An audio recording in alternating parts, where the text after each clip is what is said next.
on Tuesday, 22nd April 2025, and approves session of paper number 1 of 2025, the foreign policy of the Republic of Kenya. As members of that opinion say aye. Will those of the contrary opinion say nay? The ayes have it. Order number 13, the County Public Finance Laws Amendment Bill, Senate Bill number 39 of 2023, first reading. A bill for an act of parliament to amend the County Assembly Services Act and the Public Finance Management Act and for connected purposes. Order number 14, the Energy Amendment Bill, Senate Bill number 42 of 2023, first reading. A bill for an act of parliament to amend the Energy Act and to make provision for energy purchase agreements and for connected purposes. Order number 15, the County Government's Additional Allocations Bill, Senate Bill number 1 of 2025, second reading, resumption of debate. Yes, Honorable Owen Bai.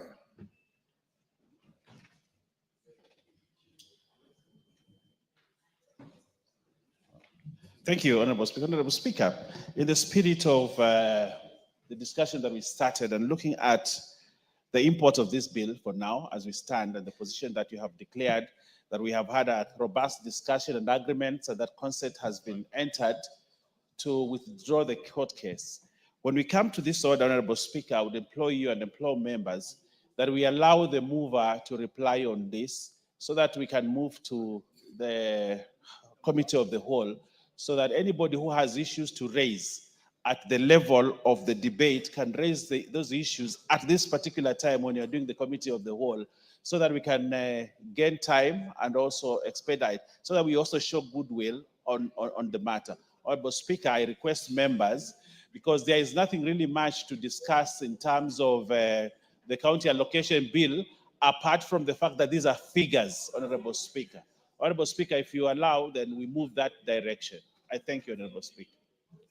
Honorable members, I will allow the House to decide on that issue, and I put the question that at order number 15, the mover be called upon to reply. As members of that opinion say aye. Aye. Will those of the contrary opinion say nay? Nay. The ayes have it. Mover. Honorable Speaker, first of all, let me take this opportunity to thank you for your leadership, together with the leadership of the House, in helping us resolve the issues that surrounded the passing of this bill.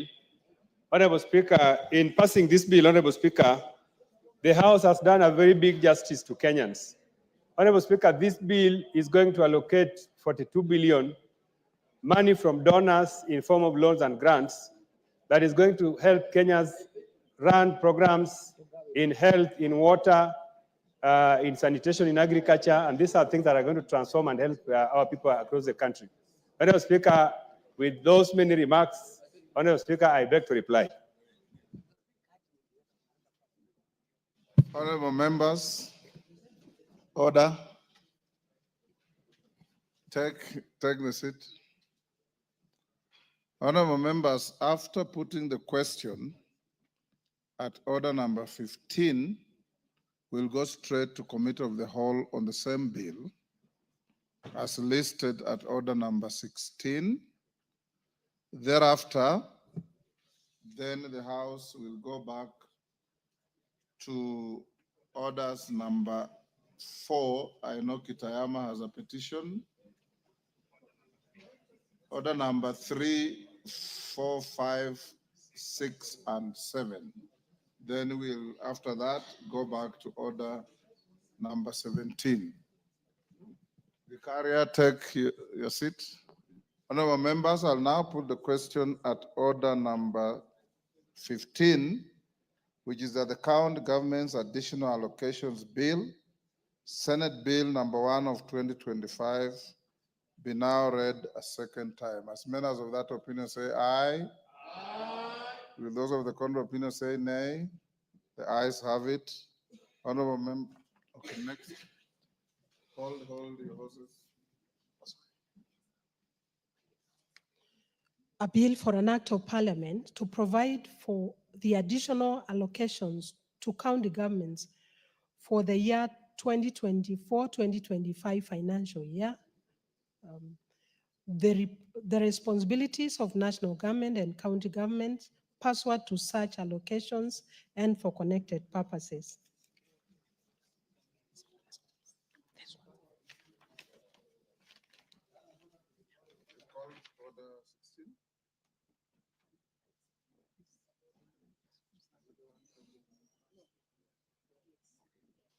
Honorable members, before we go to the next order, allow me to acknowledge in the public gallery Evangelical Christian Church School from Moyale Saku constituency in Moyale County, and Little Lambs Academy from Kapseret, not Moyale County, whoever is Marsabit County. Little Lambs Academy, Kapseret from Wasingishu.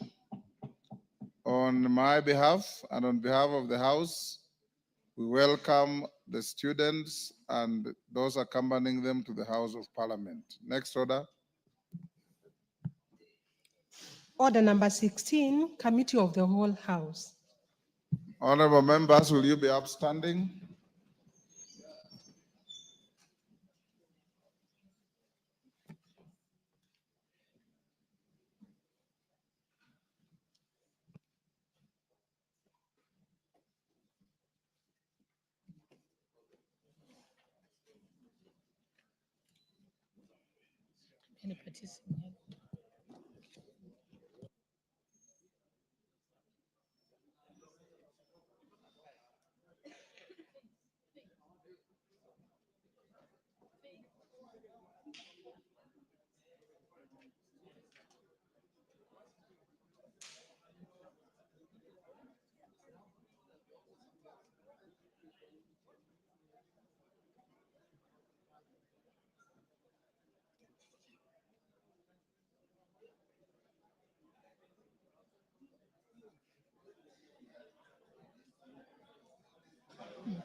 Honorable members, we are in the Committee of the Whole House to consider the County Government's Additional Allocation Bill, Senate Bill number 1 of 2025.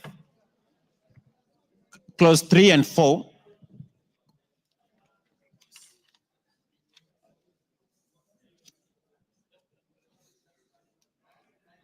Honorable members, I now propose the question that clause 3 and 4 be part of the bill.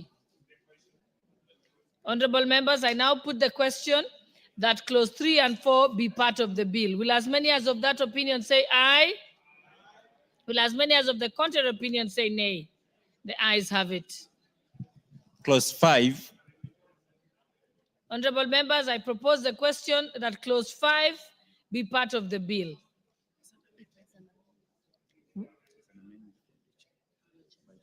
Yes, there is a proposed amendment by the chair budget.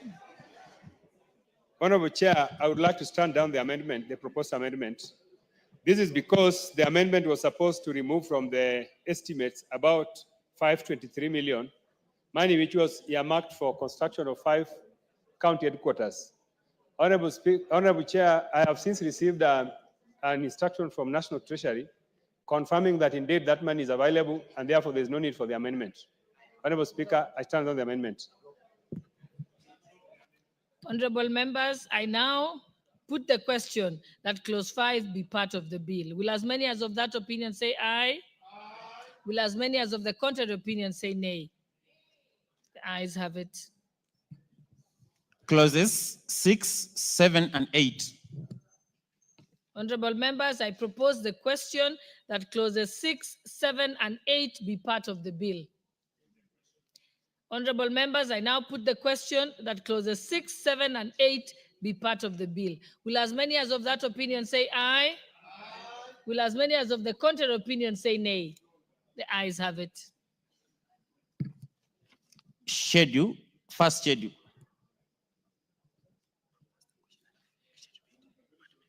Honorable members, I propose the question that the first schedule be part of the bill. But I know there is an amendment by the budget of the budget. There's no amendment. Yes, go on record. If there's Honorable an Chair, amendment. I equally drop the amendment in this with the same reasoning that Treasury has confirmed the availability of funds. Thank you. Honorable members, I now propose the question.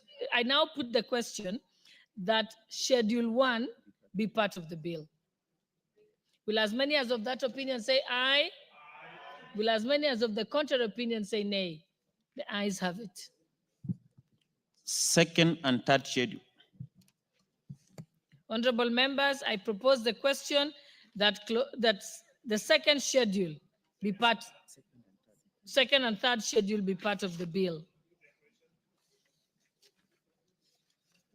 Could you confirm on record that there's no amendments?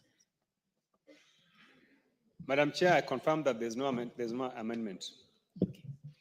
Honorable members, I now put the question that the second schedule and the third schedule be part of the bill. Will as many as of that opinion say aye?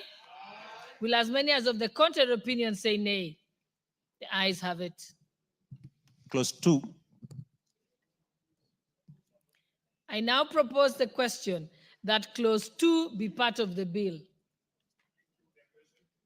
Confirm there is no amendment? Madam Chair, there's no amendment. Thank you. Honorable members, I now put the question that clause 2 be part of the bill. Will as many as of that opinion say aye? Will as many as of the contrary opinion say nay? The ayes have it. Title.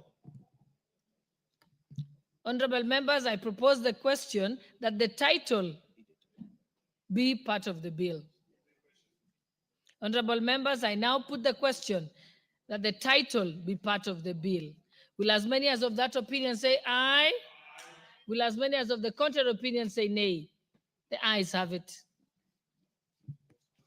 Clause 1. Honorable members, I propose the question that clause 1 be part of the bill. Confirm there's no amendment, Chairperson Budget? Madam Chair, I confirm there's no amendment.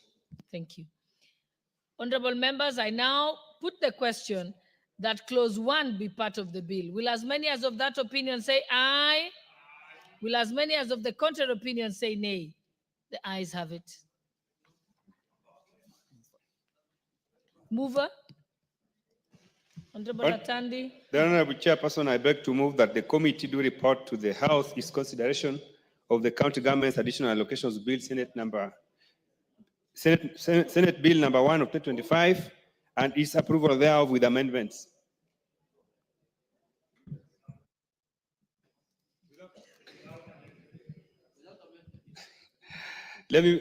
Madam Chair, I beg to move that the committee do report to the House its consideration of the County Government's Additional Allocations Bill, Senate Bill number 1 of 2025, and its approval without amendments. Okay, thank you.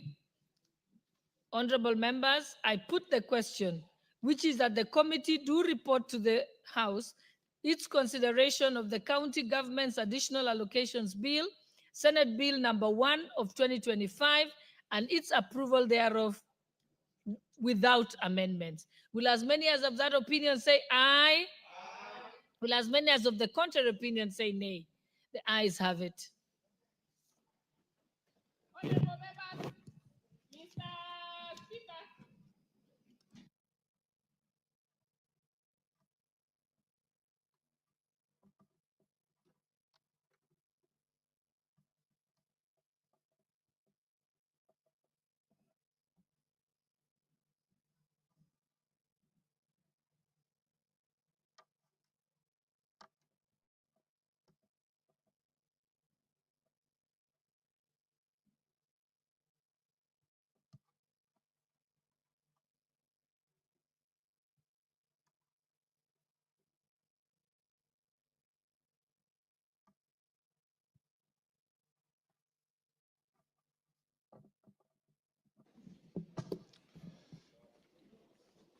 Very well. Chairperson.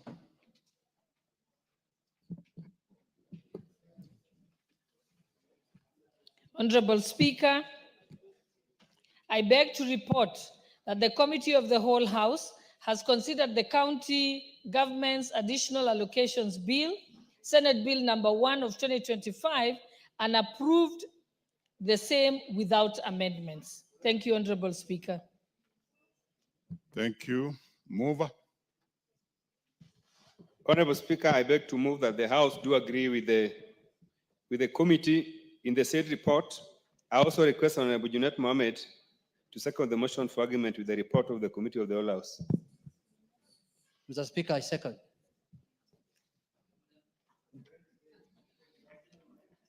Honorable members, I now propose the question, which is that the House do agree with the committee in the said report. Very well, honorable members, the mood in the House that I put the question.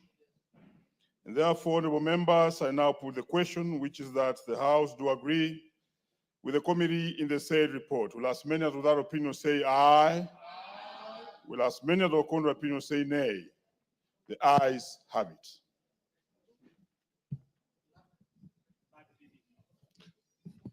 Mover. Honorable Speaker, I beg to move that the county government's additional allocations bill, Senate Bill number 1 of 2025, be now read at that time. I also request Honorable Dr. Pukose to second. Honorable Speaker, I stand to second the third reading of the county government's additional allocation bill, Senate Bill number 1 of 2025. Honorable members, I propose the question, which is that the county government's additional allocation bill, Senate Bill number 1 of 2025, be now read a third time. Thank you, honorable members. I now put the question. I now put the question that I've confirmed that the House is properly constituted for the purpose of making this decision, and I therefore put the question, which is that the county government's additional allocations bill, Senate Bill number 1 of 2025, be now read a third time. Will as many as without opinion say aye? Aye. Will as many as contrary opinion say nay? The ayes have it. Next order. A bill for an act of parliament to provide for the additional allocations to county governments for the 2024-2025 financial year, the responsibility of national government and county governments pursuant to such allocations and for connected purposes. Order number 3, messages. Order number 4, petitions.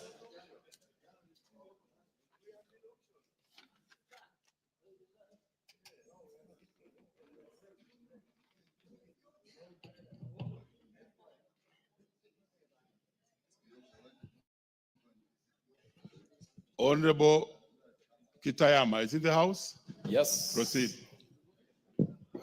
Thank you, Mr. Speaker, for this opportunity. Mr. Speaker, I rise to read the petition, public petition number 10 of 2025, titled Resettlement of the Kuria People in Their Ancestral Land in Moyoi, Transmara, Narok County. I, the undersigned, on behalf of Munyonge Anahaki, a welfare association of the Kuria people, and also known as the Tende, and residents of Migori County, draw the attention of the House to the following. That the Kuria people historically occupied the area now known as Moyoi in Transmara, Narok County, referred to as Gutura. And their presence predates that of the Syrian Maasai who arrived later in the 18th century. That the Kuria had lawfully paid 20,000 for 20,000 acres of land in the 1950s following colonial era agreements, and these facts were upheld through historical documents, community testimonials, and court-supervised settlements. That on 2nd February 1989, government security forces conducted a forceful and violent eviction of the Kuria people from their ancestral land, resulting in displacement of over 13,000 people, destruction of homes, rape, looting, and burning of property. That the National Land Commission, NLC, following extensive hearing, issued Gazette Notice number 1550 of 1st March 2019, awarding the 20,000 acres to the Kuria people and recommending restitution to the and with integration of current occupants. That despite NLC's ruling, implementation has stalled, allegedly due to interference by corrupt individuals and uncooperative local administration. That ongoing land impasse continues to fuel tension and insecurity in the region, affecting intercommunal peace and stability along Trans-Mara border. That false narrative have been peddled suggesting that the Kuria people intend to alter county boundaries, a claim which we refuse.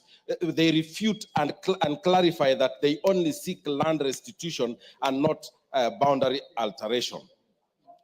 That the displacement and the denial of land rights violate key constitutional provisions, including that of Article 40, the right to property, Article 43, right to adequate housing, Article 63, community land, and Article 67(2)(e), land injustice redress, a mandate given by the Constitution to the NLC. That the Kuria people continue to suffer in informal settlement and slums, lacking access to proper shelter, livelihood, and dignity despite the government's obligation to protect their rights. That the Kuria people have made several appeals to the government and government departmental agencies and the judiciary, including Truth, Justice, and Reconciliation Commission, TJRC, all of which affirm the legitimacy of their land claim. However, all these efforts to address the matter has been futile, and lastly, that the matter in respect of which this petition is made is not pending before any court of law or constitutional or legal body. Therefore, your humble petitioners pray that the National Assembly, through the Public Petitions Committee, 1, engages the Ministry of Lands, Public Works, Housing, and Urban Development and other relevant authorities with a view of investigating into alleged irregular, illegal acquisition of lands by private developers and recommend for restitution of the 20,000 acres of land to the Kuria people in line with the ruling made by the National Land Commission 2019. 2, recommend for cancellation of irregular land titles and resurveying of the area to enable proper land adjudication and settlement of all rightful claimants. And 3, recommend that the affected Kuria families be verified, resettled, and adequately compensated, and that resources be allocated to facilitate their dignified return. And make any other recommendation or action it deems fit in addressing the plight of the petitioners. Mr. Speaker, and your petitioners will forever pray. Thank you very much, Mr. Speaker. The Honorable Robert Mbui, you want to speak on this petition? Proceed.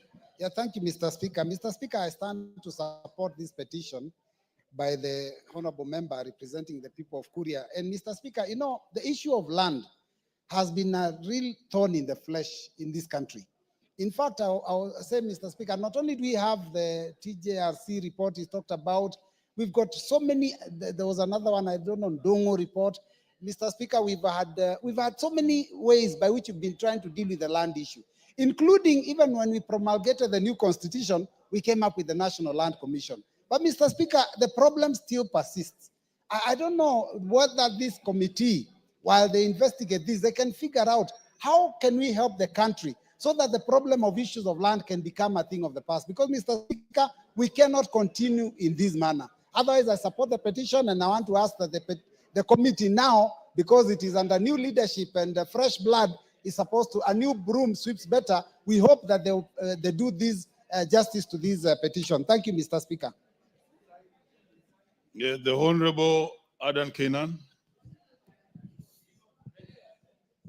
Mr. Speaker, one of the reasons that led to the agitation of the promulgation of the current constitution was to address some of the historical injustices. Mr. Speaker, as a country, we must not be afraid to make certain critical decisions that will improve our image as a country, Mr. Speaker, that will also add value to our diversity, representing the many nation states that constitute this premier nation.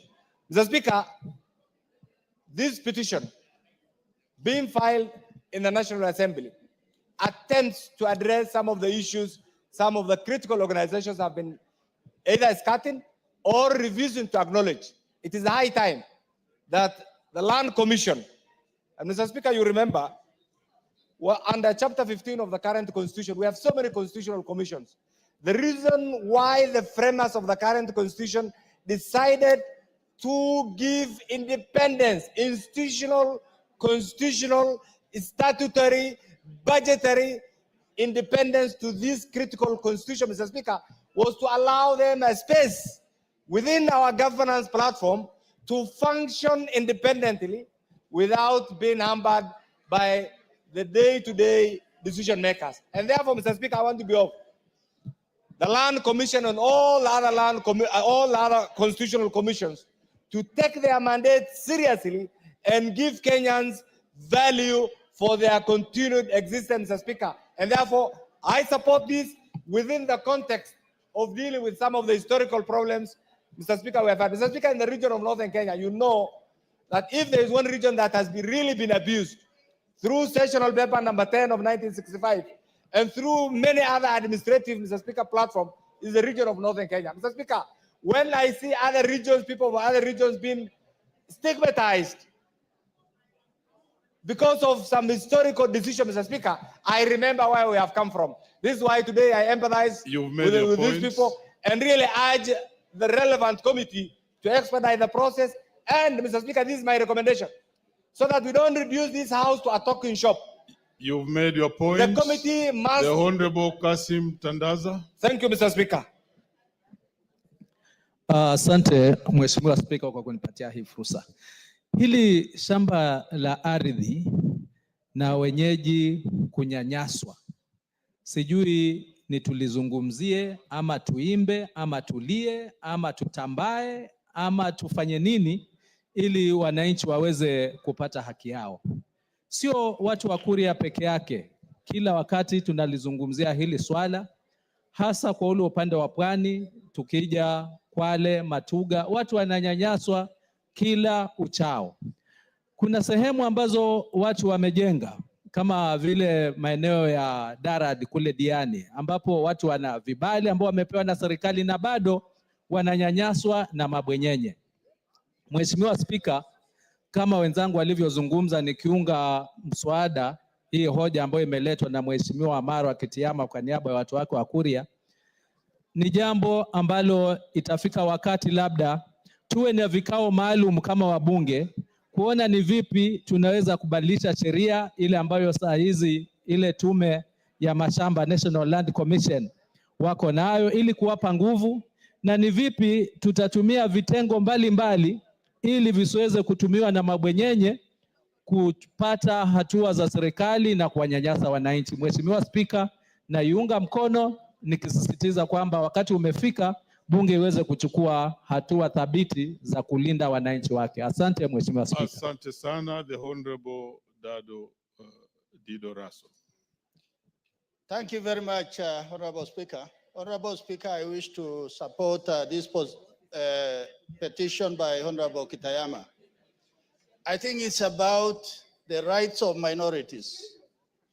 In this country, the Bill of Rights is very clear. And we must thank the framers of our Constitution 2010 that rights Rights which are delayed or justice delayed is justice denied. Kitayama is talking about issues of history, issues of discrimination, issues of him being a minority in a place where he has one or two constituencies that the courier can talk about, but there are other 6 constituencies within the same area where he may not get the governor position within that particular county. Unless we are going to address the rights of these minorities, I think minorities are going to be disadvantaged in this country. They will continue to lag behind. And that is why once this petition comes to the floor of the House, it is important that it is observed with the best lenses so that their rights can be restored. Thank you, Honorable Speaker. Finally, on this, let's have the Honorable Wilberforce Owundo. Thank you, Honorable Speaker. I stand in solidarity with my friend who sometimes always in this petition concerning the land issue in his constituency. Honorable Speaker, the issue of land conflicts has been clearly picked out in the Njonjo Commission report. It has been clearly picked out in the Dung report. It has clearly been picked out in the National Land Policy and subsequent legislations and policies. Honorable Speaker, the Constitution of Kenya envisaged 2 separate approaches to solving historical land injustice as well as land disputes. Honorable Speaker, when we created the National Land Commission, we believed and trusted they'll have the full constitutional mandate to resolve such issues. But over time, Honorable Speaker, their mandate or their roles has been emasculated through some intestine wars between the main ministry, the cabinet secretary, plus the National Land Commission because of stupid fights that do not need to. We just hope this petition, at its fullness, they will pick out the legal lacuna and make sure we return land dispute matters back to the National Land Commission and also have local traditional land dispute mechanism, Honorable Speaker. They are faster, they are more efficient, and they consider local issues that could easily be considered faster and expeditiously. I support, Honorable Speaker. Very well. This petition is referred to the Public Petitions Committee. Is the chair in the House? Any member of the Public Petitions Committee in the House? Very well. After how long will you be having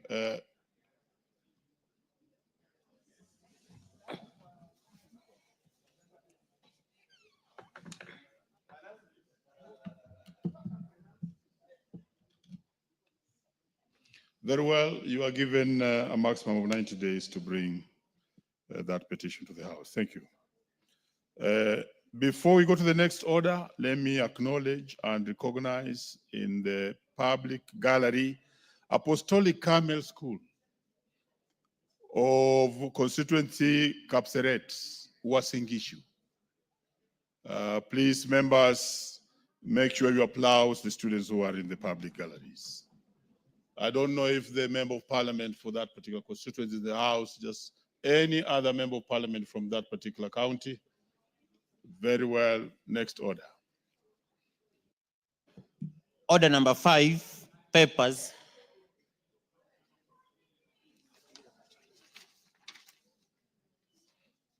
Majority. Give me the bag. Yeah, thank you. Honorable Speaker, I beg to lay the following papers on the table of the House today, Thursday, April 24th, 2025.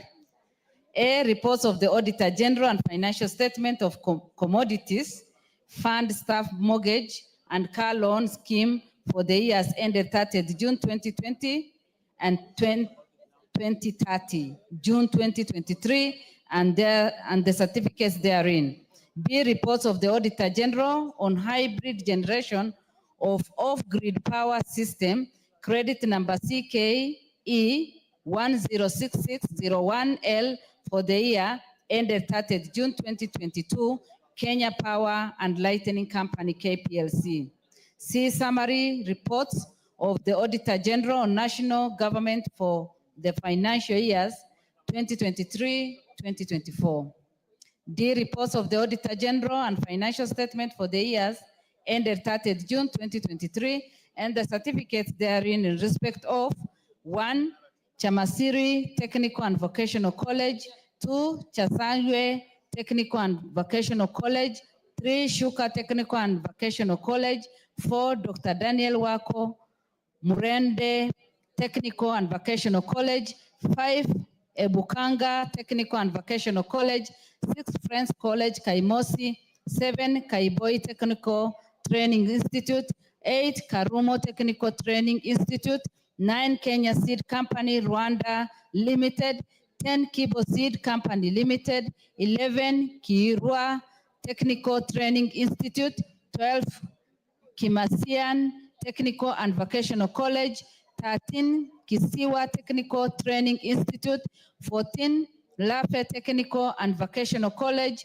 15, Matili Technical Training Institute, 16, Matungu Technical Training Institute, 17, Mukiria Technical Training Institute, 18, Ramogi Institute of Advanced Technology, 19, Simlo Seeds Company Kenya Limited, and 20, Simlo Seed Company U Limited. Thank you, Honorable Speaker, and I lay. Very well. What's your point of order? Thank you, Mr. Speaker. Next to me, I found myself sitting in the leadership row, but it's appalling to notice that the table for the minority whip doesn't hold, it's falling apart. What's going on, Mr. Speaker? We want urgent action to be taken so that our table is restored. Honourable member, come up clearly. What are you speaking about? What's your point of order? Very well. Before we go to the ordinary statements by members,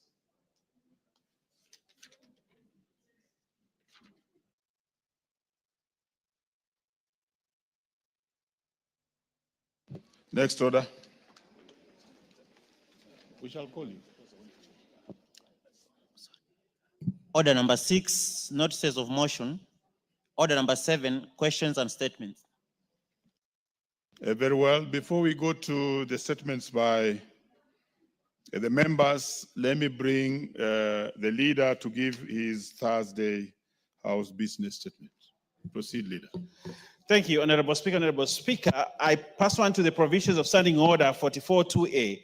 I rise to give the following statement on behalf of the House Business Committee, which met on Tuesday, 22nd April 2025, to prioritize business for consideration during the week. Honorable Speaker, with regard to business scheduled for Tuesday next week, the House is expected to consider the following bills at various stages, some of which are listed in today's order paper. Honorable Speaker, we will have a look at the Committee of the Whole House on the 2 bills that we have passed our second reading today, that is the Social Protection Bill 2025 and the Value Added Tax Amendment Bill 2025, Honorable Speaker. Then, Honorable Speaker, we will move to second reading of the following bills. 1, the Learners with Disabilities Bill, Senate Bill number 4 of 2023, a very important bill, Honorable Speaker. Then we'll do the National Cohesion and Integration Bill 2023 and the Political Parties Amendment number 2 bill, a Senate bill.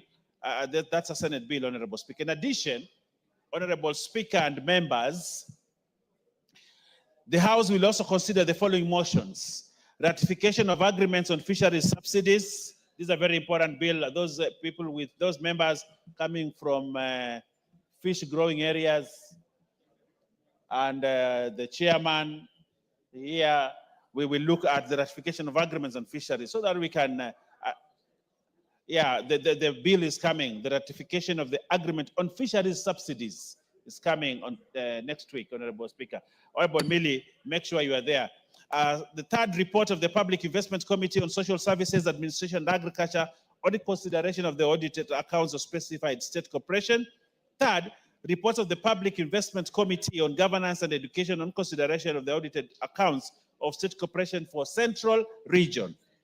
4, consideration of comprehensive economic partnership agreements between the Republic of Kenya and the United Arab Emirates. And 4, consideration of nominees for appointments as members of the board of Central Bank. Honorable Speaker, it's important to note that the Central Bank is going to have a new board, and we have the privilege as a House, the 13th Parliament, Honorable Speaker, to preside over the, the consideration of the nominees for that appointment, Honorable Speaker.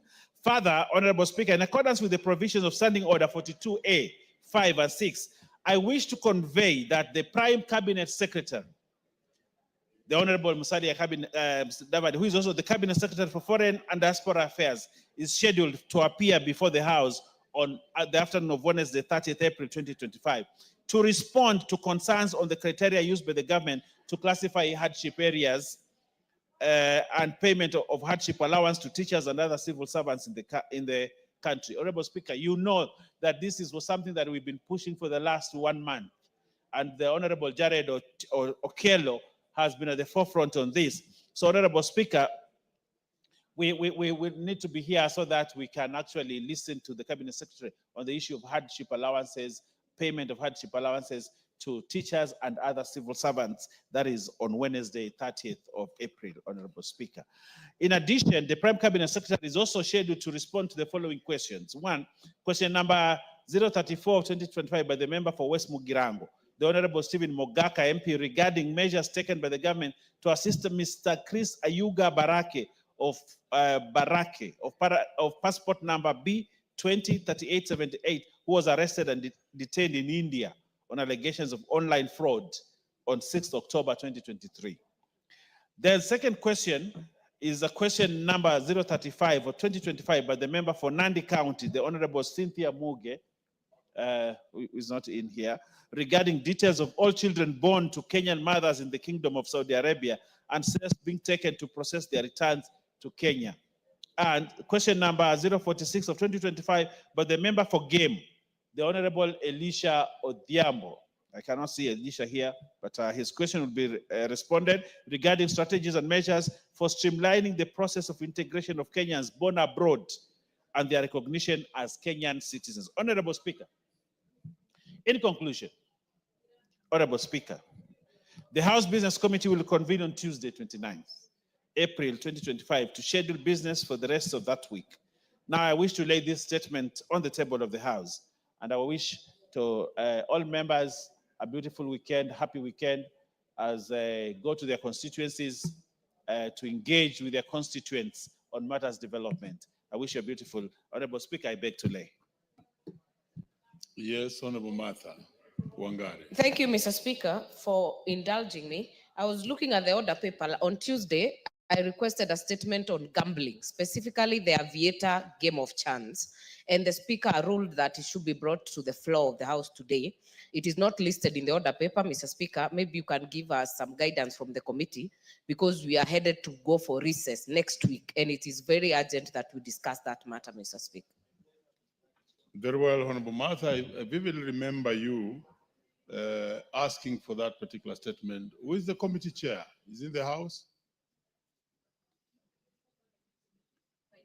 Finance Committee chair. I cannot see the chair in his usual place. Any member of the Finance Committee? Leader? You need to undertake that you remind the chair, Committee Finance, to actually bring an answer to the statement that was asked by Honorable Martha. On Tuesday. Much Very obliged. Yes, what's your point of order, Honorable Member? Thank you, Honorable Speaker. I'm just referring to the statement that has just been read by the majority leader, the deputy majority leader, sorry. Honorable Speaker, 2 weeks ago, we raised some fundamental issues here that needed to be responded to by the Cabinet Secretary for Roads and Transport. We expected to have him yesterday. He wasn't here, and we were explained to that he's in China. And next week being the last week before we proceed for recess, I would have hoped that House Business would have scheduled the CS for Roads to appear to respond to some very pertinent issues that were required to be discussed, because quite a number of these issues, Honorable Speaker, were raised before the committee and were to be responded by the Committee of Transport, but were subsequently dropped so that the Cabinet Secretary himself would respond to them. In the absence of the Cabinet Secretary, it means these statements and questions that were raised to the Department of Transport over 2 months ago will not be responded to as we go into recess. So I'd like your indulgence, Honorable Speaker, for the majority leader to just explain to us and perhaps give us an undertaking when we expect the Cabinet Secretary for Roads to address some very pertinent issues, especially before we start the You've made your point budget and making quite process. Thank you. clear, very, very, very well put. Leader, remember the speaker while sitting, the substantive speaker while sitting in his place did indicate that the CS was out and possibly would be appearing before the House next week. Could you make a comment on that? Thank you, Honorable Speaker. Honorable Speaker, I've had the Honorable Mwenje on this matter, and I think this is the second time he's raised the issue. But just like you said, the substantive speaker gave reasons why he could not appear last Wednesday. But I also want to undertake that we will get communication from his house, from his office, so that Wednesday, by Tuesday, we'll inform you if he will appear on Wednesday. But I would like also him to appear on Wednesday alongside the Cabinet Secretary, the Prime Cabinet Secretary, because the issues of the Prime Cabinet Secretary are not long. They're just a few items, and it is possible to have the two Cabinet Secretaries appearing on Wednesday. So I want to undertake that we'll make arrangement to have the Cabinet Secretary for Transport be in the House on that day. Thank you, Honorable Speaker. And I would further add that in the interest of all the members, because matters concerning roads concern really the members greatly, make an undertaking, as you have really indicated, that he appears alongside the PCS. Thank you. Now let's go to the next statement by the Honorable Joseph Gitari, MP Kirinyaga Central. Thank you, Mr. Speaker. Mr. Speaker, I rise to request for a statement regarding operation of Inouye Division in Kirinyaga County. Honorable Speaker, pursuant to provision of Standing Order 42C, I wish to request for a statement from the chairperson of the Departmental Committee on Administration and Internal Security regarding operationalization of Inouye Division in Kirinyaga County. Honorable Speaker, Inouye was gazetted as a division by the Gazette Notice, volume CX1X on 21st June 2017. However, the government has not yet operationalized the administration unit. The ordinate delay has denied the residents of Kirinyaga County access to essential government services that would have been offered by the divisional offices. Honorable Speaker, it is against this background that I seek a statement from the chairperson of the Departmental Committee on Administration and Internal Security on the following. One, the reason for the inordinate delay of Inouye Division as gazetted by Gazette Notice, volume CX1X on 21st June 2017. And two, Mr. Speaker, report on the measures that the government is taking to make sure that Inouye is operational as a division, including the timelines. I thank you, Mr. Speaker.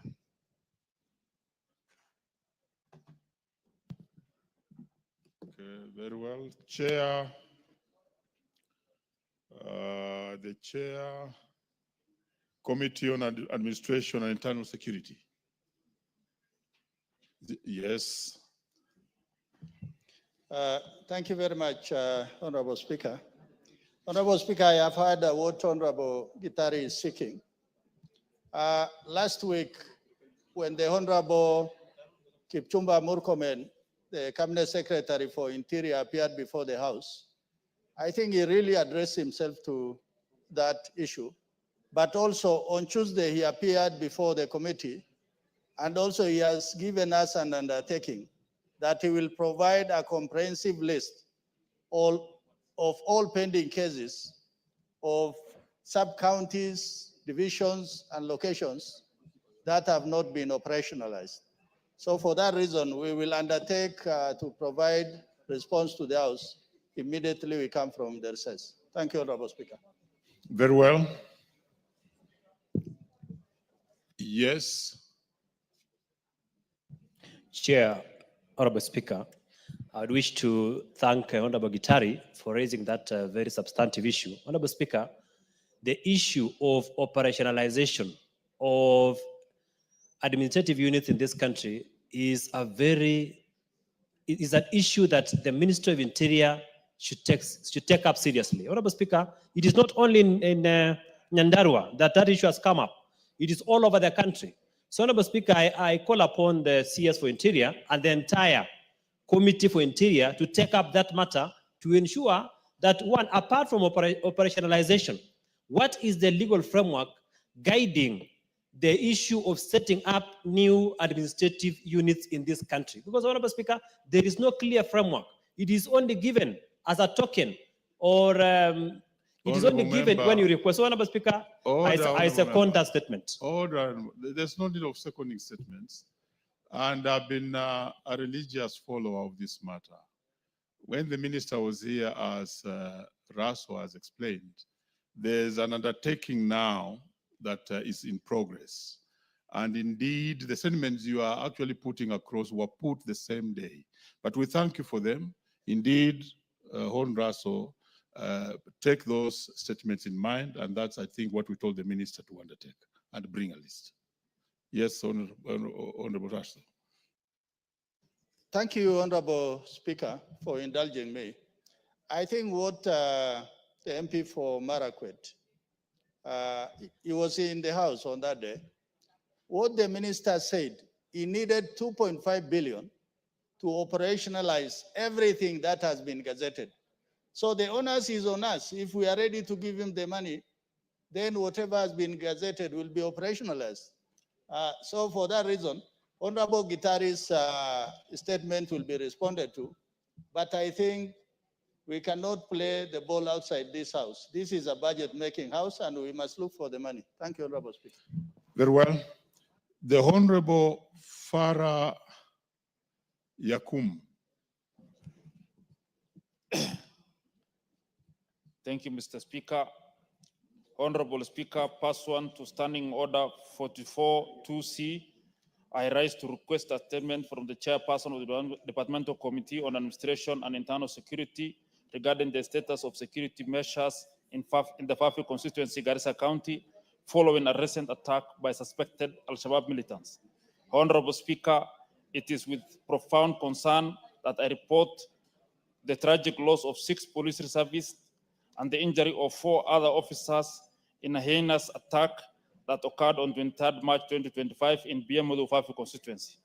The assailants, believed to be members of the Al-Shabaab terror group, staged a coordinated assault on a police reservist camp at dawn, deploying firearms and explosives to overwhelm the facility. Shockingly, there has been no official statement or communication from the relevant government authorities on this matter. This attack is the latest in a series of security breaches attributed to Al-Shabaab, a group officially designated as a terrorist organization by the government of Kenya and the international community, often targeting military personnel, security installations, and civilians alike, primarily in a frontier counties such as Garissa, Wajir, and Mandera. Honorable Speaker, the National Police Reservists have played a critical role in supplementing formal security operations, particularly in remote and underserved areas. It is against this background that I seek a statement from the chairperson of the Departmental Committee on Administration and Internal Security on the following. 1, provide information on the government's mechanism for compensating the families of 6 NPR officers who tragically lost their lives during the attack in Fafi constituency. State measures the government has taken to cover the medical expense of the 4 officers who sustained injuries during the attack. Provide details on any ongoing or planned support programs, financial, psychological, or otherwise, for the affected officers and their families. State the immediate security interventions with long-term strategies the government is implementing to safeguard the residents of Fafi constituency and prevent further attacks by Al-Shabaab or other militant groups. I thank you, Honorable Speaker. The chairperson, Administration and Internal Security, Dido Raso. Thank you very much, Honorable Speaker. Honorable Speaker, I believe the honorable members made us something that is very substantive. His constituency that borders a neighboring country actually is under serious threat security-wise. And I think more than that statement, although we will share the statement with the ministry, I would ask him to engage also the committee so that the committee makes an effort of even visiting the region so that we are able to help out and brief the House accordingly. So how long? Immediately after the recess, Honorable Speaker. Very well. The next statement was to be by the Honorable Dagala, but the Honorable Dagala did write to the Speaker, and therefore that one is held in abeyance, and therefore let's move to Honorable Mayaka.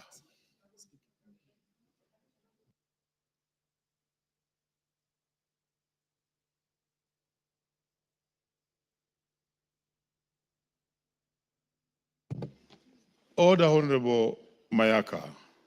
I'm told that the Honorable Dagala did instruct that the Honorable Bato will present that statement on her behalf. So before we get to you, Honorable Mayaka, let's get Honorable Bato on behalf of Honorable Dagala. Thank you, Mr. Speaker. Allow me to welcome as well the students from Kapseret constituency, which is in Uasin Gishu, on behalf of the Member of Parliament, Oscar Sudi, who is away on official duty. Mr. Speaker, Kapseret constituency is in Uasin Gishu. I'm a member of Uasin Gishu County. I want to welcome the students and to tell them to feel at home. This is Parliament. This is where the laws of the land are made. I hope by the time you leave this house, you will have learned something which is going to shape your lives in future. Thank you, Mr. Speaker. Now I go to the statement from Honorable Beatrice Adagala. Request for a statement regarding continued power outages across the country. Honorable Speaker, pursuant to Standing Order 44, subsection 2C, I rise to request for a statement from the chairperson of the Departmental Committee on Energy regarding continued and increasingly frequent power outages being experienced across the country. Honorable Speaker, in the recent past, the country has experienced persistent and widespread power outages, some lasting several hours, and in certain areas, occurring daily.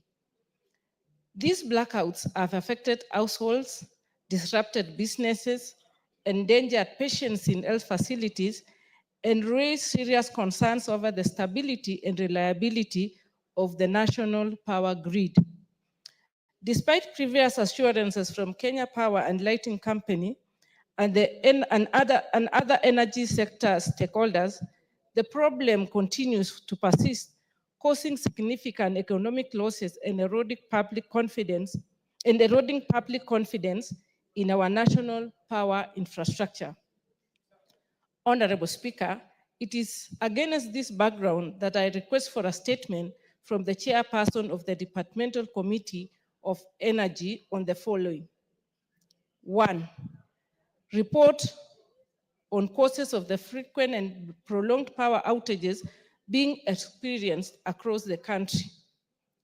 2, steps being taken by the Ministry of Energy and KPLC to stabilize power supply and prevent constant and repeated outages. 3, the immediate mitigation measures being implemented to protect essential service providers such as hospitals, learning institutions, and security installations from these outages. 4, the progress made in upgrading and maintaining the national power infrastructure, including timelines for resolving persistent faults and reliability of the national grid. And 5, plans to diversify the country's energy mix to reduce overdependence on certain power sources and enhance resilience in the face of climate, technical, or economic shock. I thank you, Honorable Speaker, for Honorable Beatrice Adagala, MP. Chair Energy.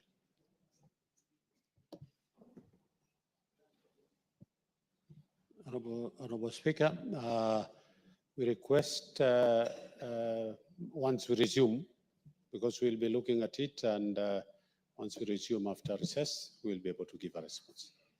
Thank you. Very well. What is it, Honorable Member? Mr. Speaker, I want to kindly request you, because I tried to come up with the same question and I was told it will be on the floor today. The Honorable Gikaria must get serious on replies to this House. Honorable Member, this is a statement, not a question. Yeah, but yeah, on replying, that's what I'm saying, because he's saying after we come from recess. Yes. For instance, where I come from, Ngong, Rongai, and Kisera. Mr. Speaker, a lot of people depend on power to do their barbershop, their salon. Businesses are falling down because of continuous maintenance every week, every day. 3 days in a week. When Gikaria says he'll reply after recess, Chairman, it can't be that way, because we need an answer immediately, next week before we go on recess. 3 weeks is too long for small business people within where we live. Some of our houses, even members of parliament. And the Honorable Gikaria, you are the chair for Energy Committee. You must provide answers to this House. Order, Why are you Honorable saying Member. that after recess? After recess, how? Order, Honorable Member. It's only proper that we give the chairman ample time to prepare. And I therefore instruct the Honorable Gikaria. Order. Take your seat. I gave you a chance to speak, so you can now not maneuver me around.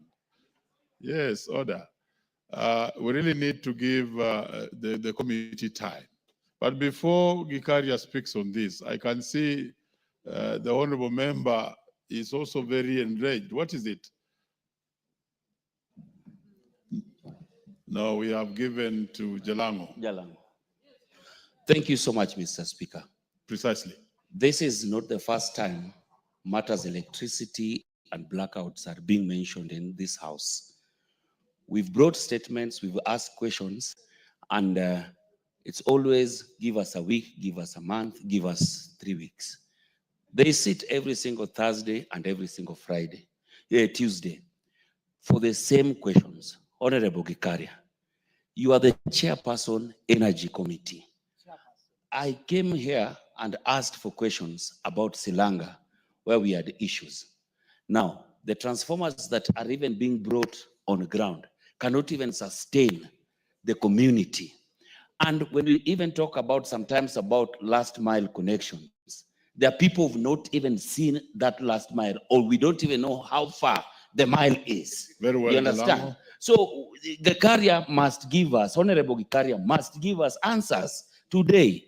Please, Mr. Speaker, tell him to stand. He has these answers because we've been talking about these same questions. You've made your point. They You made your point.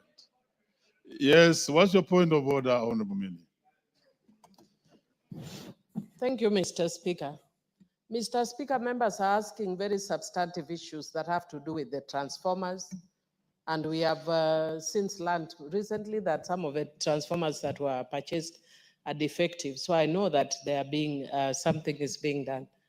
But something as basic as a tree falling and power going out from yesterday morning. And I call up to date, no power. Is that Kenya powerlessness or Kenya Power? Can they change their names officially? Kenya powerlessness and I don't know what. It's a joke. I mean, if there is a disconnection, Kenya powerlessness and disconnection and the darkness. Very well. Mr. Speaker, if there was one agency that was known for efficiency, it was Kenya Power.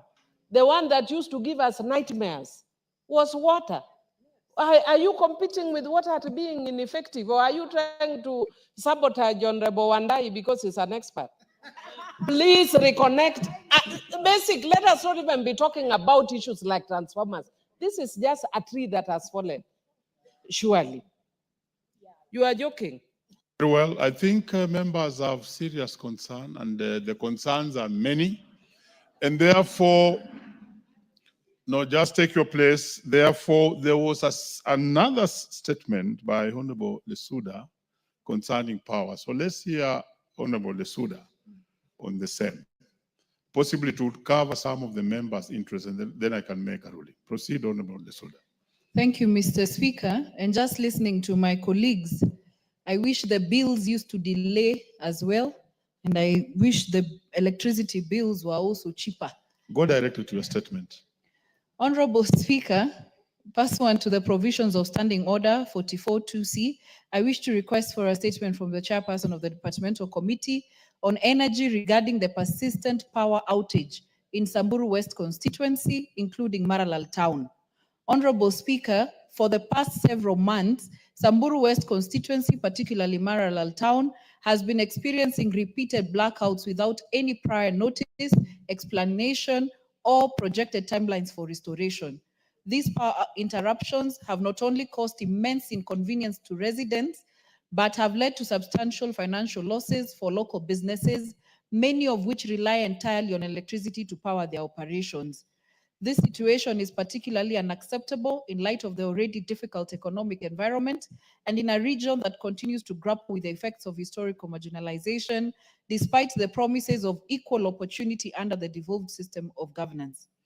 Honorable Speaker, the continued power outages, coupled with the lack of communication from Kenya Power and Lighting Company, KPLC, constitute a clear violation of the legal obligations set forth in the Energy Act 2019, Cap 225.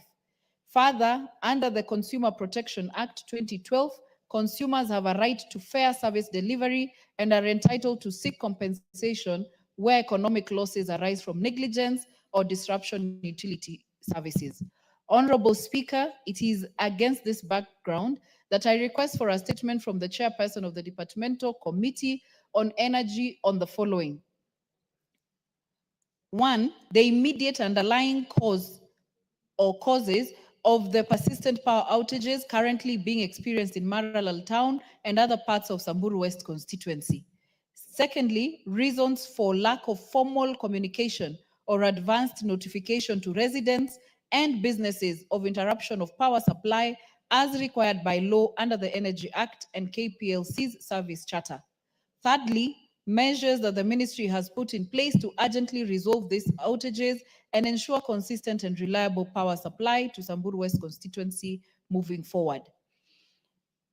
Fourthly, any alternatives or strategic partnerships being explored by the ministry to provide Maralal and the entire Samburu West constituency with supplementary or backup power sources to mitigate the effects of power outages in future. And lastly, plans, if any, by the ministry to compensate affected businesses, residents and businesses for the losses occasioned by perennial power outages. I thank you, Honorable Speaker. The Honorable Gikaria, and speak generally about the interests that your committee is already raising in the House. Thank you, Honorable Speaker. As much as I agree with the concerns of the members regarding the power outages in the country, I totally agree, Honorable Speaker. In fact, this morning, I signed a letter to go and also visit Roysambu and Ruaraka, where there are so many transformers which are live, for us to understand what is the problem. Is it the transformers? And secondly, Honorable Speaker, during the rainy season, and I want honorable members to understand, during the rainy seasons, the trees falling, and you remember there was a time Kenya Power brought down so many trees, and it was brought in the social media that we are planting and they are cutting trees. The tree falling on lines contribute almost 80% of the power outages. Yes. So we will be able to address that. So when are you bringing the statement? The replies to statements? Tuesday is a very short period, Honorable Speaker. To be honest, if we are given after the recess, we will be able to bring the responses to this. Honorable Gikaria and honorable members, I want you to indulge with Gikaria. Remember, Gikaria is a new chair of that particular committee. I'm also affected, just like you are affected. And therefore, Honorable Gikaria, immediately after recess, you bring those replies plus all others that the members of parliament may speak to you about as you see the interests. Number two, I think the leadership, we have to organize leadership in the House, organize immediately we leave recess to bring the energy CS. That will really mitigate the many issues that members of parliament have on the energy sector. Thank you. Honorable Irene Mayaka. Thank you, Honorable Speaker. Honorable Speaker, I wish to request for a statement regarding the transfer of funds collected through the Electronic Travel Authorization ETA system to foreign banks. Honorable Speaker, pursuant to the provisions of Standing Order 44.2c, I rise to request for a statement from the chairperson of the Departmental Committee on Finance and National Planning regarding the transfer of funds collected through the Electronic Travel Authorization, otherwise known as ETA system, to foreign banks. Honorable Speaker, the Electronic Travel Authorization ETA system was implemented with effect from the 1st of January 2024, in line with the presidential directive on a visa-free regime in Kenya. Under the regime, all visitors, including infants and children intending to travel to the Republic of Kenya, except for citizens of East African Community, are required to have an approved ETA before the start of their journeys. The Cabinet approved introduction of the Treasury Single Account TSA, a unified structure of the government bank accounts for consolidation of government cash resources into a single account or a set of linked accounts domiciled at the Central Bank of Kenya. Honorable Speaker, there have been allegations that billions of shillings collected through the ETA system were deposited in private foreign banks' accounts in Switzerland. On the 14th of April 2025, the government spokesperson confirmed that a Swiss company which was involved in the early rollout of the ETA system received the funds. This arrangement contravenes Article 2061 of the Constitution, which establishes the consolidated fund where all monies raised or received by the national government must be paid, unless excluded by an act of parliament or lawfully retained by a state organ to cover its expenses. In addition, Section 28(1) and 6 of the Public Finance Management Act, Cap 412A, mandates that only the National Treasury can authorize the opening of bank accounts for national and county government entities, and it must maintain complete and current records of all such accounts. Honorable Speaker, it is against this background that I request for a statement from the chairperson of the Departmental Committee on Finance and National Planning on the following. Number one, the circumstances that led to the funds collected through the Electronic Travel Authorization ETA system to be deposited in foreign bank accounts instead of the Treasury Single Account TSA through the e-citizen system. Number two, a report on the particulars of the foreign bank accounts holding fees collected under the ETA platform, and if there were any relevant approvals by the National Treasury authorizing the opening and maintenance of the same. Number three, the quantum of funds held in these banks, the corresponding periods the funds have been held, and settlement dates since the inception of the implementation of this ETA system. And finally, number five, the details of the settlement framework entered into by the government and the foreign Swiss company for funds collected through the ETA system. I thank you, Honorable Speaker. Chair, Finance and National Planning, Leadership. You will undertake? Yes. Yes, Chair. Yes, Honorable Speaker. So please undertake that the replies to that particular statement come immediately after recess. Thank you, Honorable Speaker, and we'll do that. Next, the Honorable Joshua. Thank you, Honorable Kandiye. Speaker. Pursuant to provisions of Standing Order 44.2c, I rise to request for a statement from the chairperson of the Departmental Committee on Tourism and Wildlife regarding rampant cases of snake bites in Baringo County. Honorable Speaker, Baringo County harbors around 38 out of 171 snake bites species found in Kenya, and 5 of these snakes are highly poisonous, namely black mamba, red spitting cobra, brown spitting cobra, papa adder, pumslang. Alarmingly, the region has been recorded as having one of the highest incidents of snake bites cases in the country. For instance, the district health information system reported that from January 2022 to July 2022, there were 254 cases documented. More recently, on July 3rd, 2024, the late Mr. Amos Chepuret Kimeres, who was in good health and going on with his daily activities at home, was fatally bitten by a poisonous snake. Despite immediate rush to the Cabernet Referral Hospital, he unfortunately succumbed to the poisonous snake while undergoing treatment. Honorable Speaker, subsequently, the family sought compensation from the Kenya Wildlife Services, but were doing it on the basis that the Kenya Wildlife Conservation and Management Act of Cap 376 was amended in 2019 to exclude compensation for snake bites incidents resulting to injury or death. In 2021, the Cabinet Secretary for Tourism and Wildlife assured the public that the ministry was working towards reinstating compensation for victims of snake bites. However, this commitment remains unfulfilled to date. The lack of redress is also particularly concerning in Baringo County, where frequent and fatal snake bites continue to devastate families, often stripping households of their primary earners. Honorable Speaker, it is against this background that I request for a statement from the chairperson of the Departmental Committee on Tourism and Wildlife on the following. The steps taken by the Ministry of Tourism and Wildlife to reinstate compensation for victims of snake bites, particularly in Baringo, on other regions where such cases are rampant.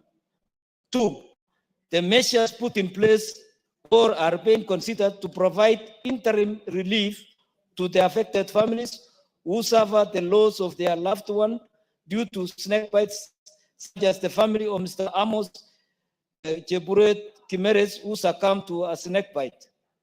And 3, a report on the number of snake bite incidents leading to fatalities or severe injuries that have been recorded in Baringo County from 2024 to date, and the interventions made in each case. Thank you, Honorable Speaker. Very well, the chair. Before the chair, Tourism and Wildlife, let me listen to a point of order from the It's a point Deputy of Speaker. information, and I think maybe the other members can help us. I would have assumed keeping data on various illnesses and injuries and so on falls under health, which is devolved. So usually the CEC at the health at the county should be able to say what are the prevalent attacks that exist in the county. That is where the point of contact should be. Very well. The chair, Tourism and Wildlife, is in the house. Vice Chair, a member of that committee. Yes.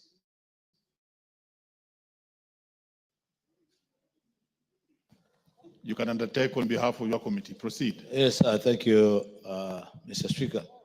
On behalf of the committee, I believe we can execute the matter during the recess and hopefully be able to bring the reply once we come back from the recess, given the time that is available between now and the time that we are going on the recess. Thank you, Mr. Speaker. You can or you will? We will. Thank you. Thank you.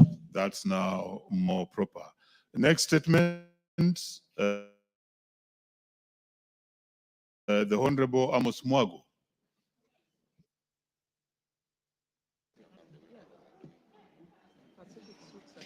Honorable Speaker, pursuant to the provisions of Standing Order 44.2C, I wish to request for a statement from the chairperson of the Committee on Transport and Infrastructure regarding collapsed bridges in Ngara and Lanimai wards within Starehe constituency. Honorable Speaker, Section 10.2 of the Kenya Roads Act, Cap 408, provides that the Kenya Urban Roads Authority, KURA, is responsible for the management, development, rehabilitation, and maintenance of urban roads, which includes any bridges on these roads. In recent months, heavy rainfall has led to severe flooding in Starehe constituency, which resulted in the collapse of 2 bridges in Ngara and in Lanimai wards. These bridges serve as a transportation link. Their destruction has paralyzed movement within the constituency. Unfortunately, this has adversely affected school-going children who now struggle to access their school, undermining their constitutional right to education, as well as disrupt the economic activities of the constituency. Honorable Speaker, it is against this background that I request for a statement from the chairperson of the Departmental Committee on Transport and Infrastructure on the following. 1. Report on the status of rehabilitation of the collapsed bridges in Ngara and Lanimai wards in Starehe constituency, including timelines for their reconstruction. And 2, the immediate measures the ministry is implementing to provide temporary crossing solutions for the residents. Thank you, Speaker. Chair, Transport and Infrastructure Committee. Thank you, Honorable Speaker. We avail a response in the next 3 weeks. Do you say 3 weeks? No, 2 weeks after recess. Very well. Honorable Mwago. Honorable Speaker, I would like to urge the chairman for transport to try and fast track the immediate solutions, because currently we are experiencing heavy rainfall in Starehe constituency, and the movement is inhibited by the lack of these bridges. If you seek for a solution, a temporary solution to help people cross the bridges as of now, I think it will be appropriate, but 2 weeks is far too long a time after the recess, which is actually 3 weeks.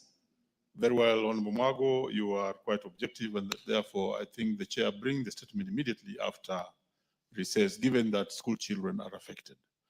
The next statement, request of statement, is by Honorable Amina. The Honorable Amina Muyanzi. Thank you so much, Honorable Speaker. I stand to request for a statement regarding aircraft safety at Malindi International Airport. Honorable Speaker, pursuant to the provisions of Standing Order 44.2C, I rise to request for a statement from the chairperson of the Departmental Committee on Transport and Infrastructure regarding aircraft safety at the Malindi International Airport. Honorable Speaker, on the 10th January 2025, an aircraft registration number 5YCDC operated by the Kenya Aeronautical College was involved in a tragic crash 2 kilometers from Malindi Airport, resulting in the loss of 3 lives, injuries to 3 others, and extensive damage to the aircraft. Barely 2 months later, on the 8th March 2025, a Cessna 152 aircraft, registration number 5YBYQ, owned by the Kenya School of Flying, was also involved in a tragic accident, resulting in the loss of the life of a student pilot. Following these incidents, aircraft accident investigators from the Ministry of Roads and Transport and the Kenyan Civil Aviation Authority visited the crash sites and retrieved the engines of both aircrafts for further examination. Reports on the preliminary findings regarding the aircraft accidents were released.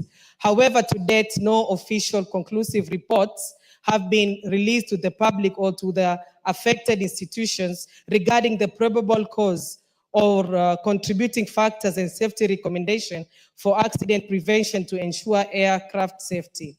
These incidents raise concern about the state of aircraft safety at Malindi International Airport and the need for additional safety protocols to prevent such occurrences in future. Honorable Speaker, it is against this background that I request for a statement from the chairperson of the Departmental Committee on Transport and Infrastructure on the following.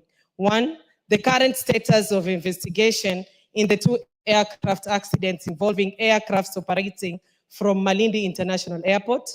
Two, an official report on the findings regarding the probable cause of the accident and the safety recommendations by the Ministry of Roads and Transport and KCAA.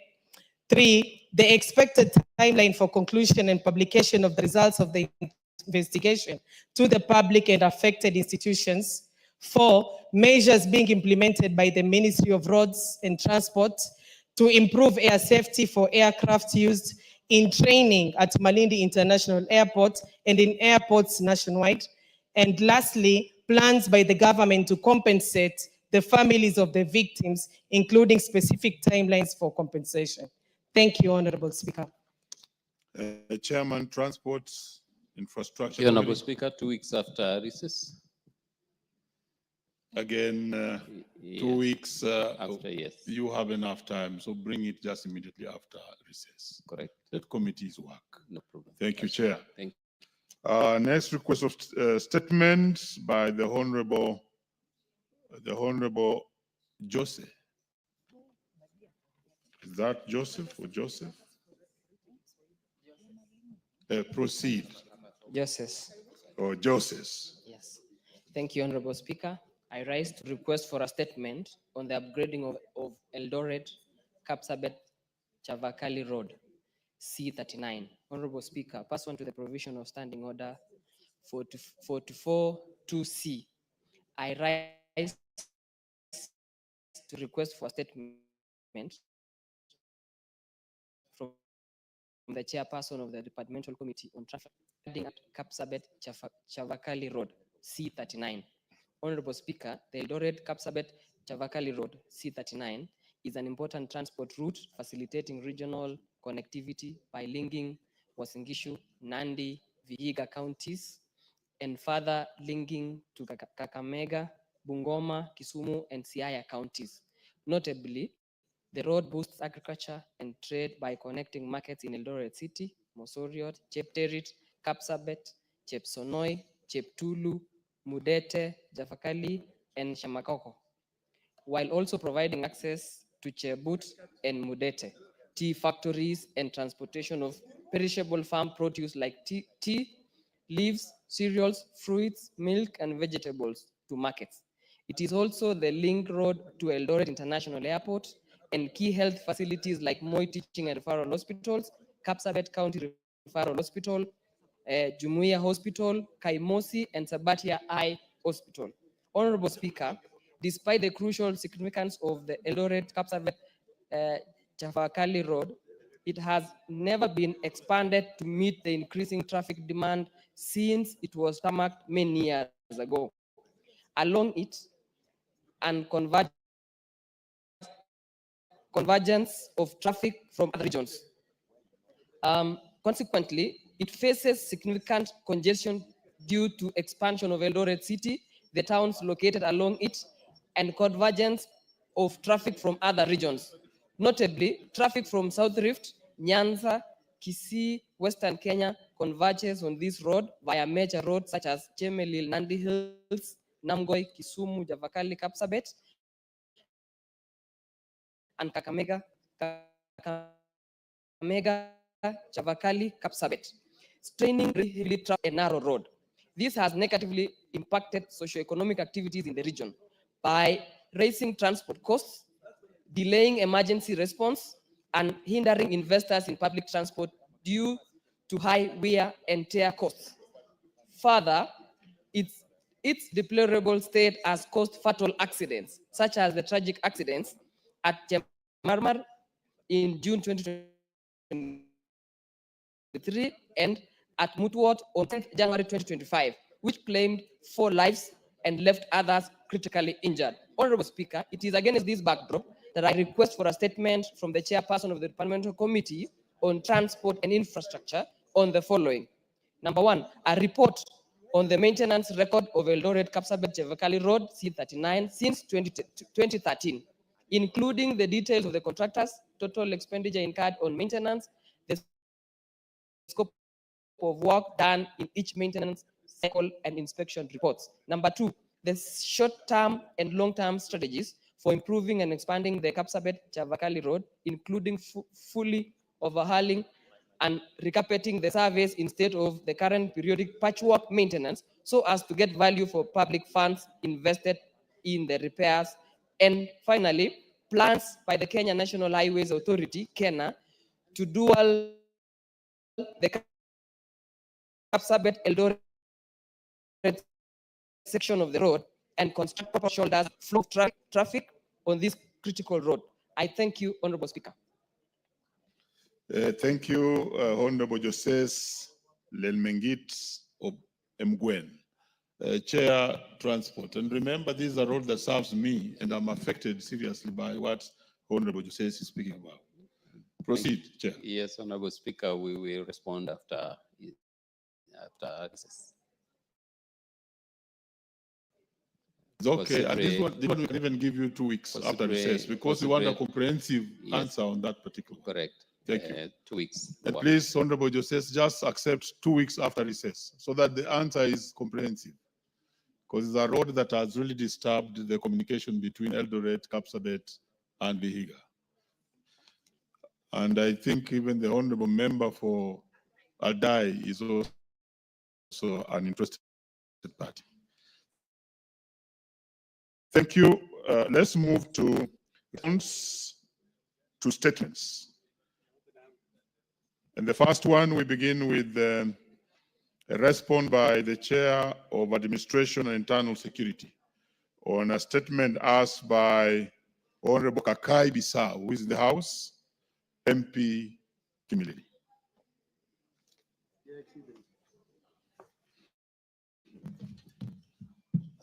Thank you, Honorable Speaker. The statement sought by Honorable Kakai Bissau was responded to by the Minister on Tuesday. And also the statement by Honorable Hussein Barre of Tarbaju are also responded to. And I believe they were responded to very effectively, and the honorable colleagues were satisfied about that. But I have 2 other statements which were not responded to. One by Honorable Amina Dika, the member for Tana River, and the second one by the honorable member for Nyeri, Honorable Rahab Mukami. Maybe if the 2 members are in the House, I could respond to those 2, Honorable Speaker. The Honorable Kakai Bissau, is that the correct position? Thank you, Mr. Speaker, sir. Yes, indeed, we met the CS, Internal Security, including the PS.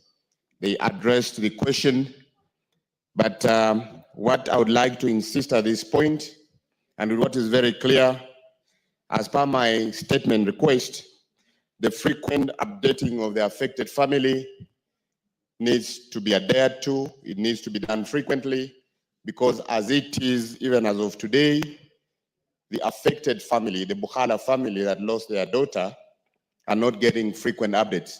But the CS agreed that this will be done frequently.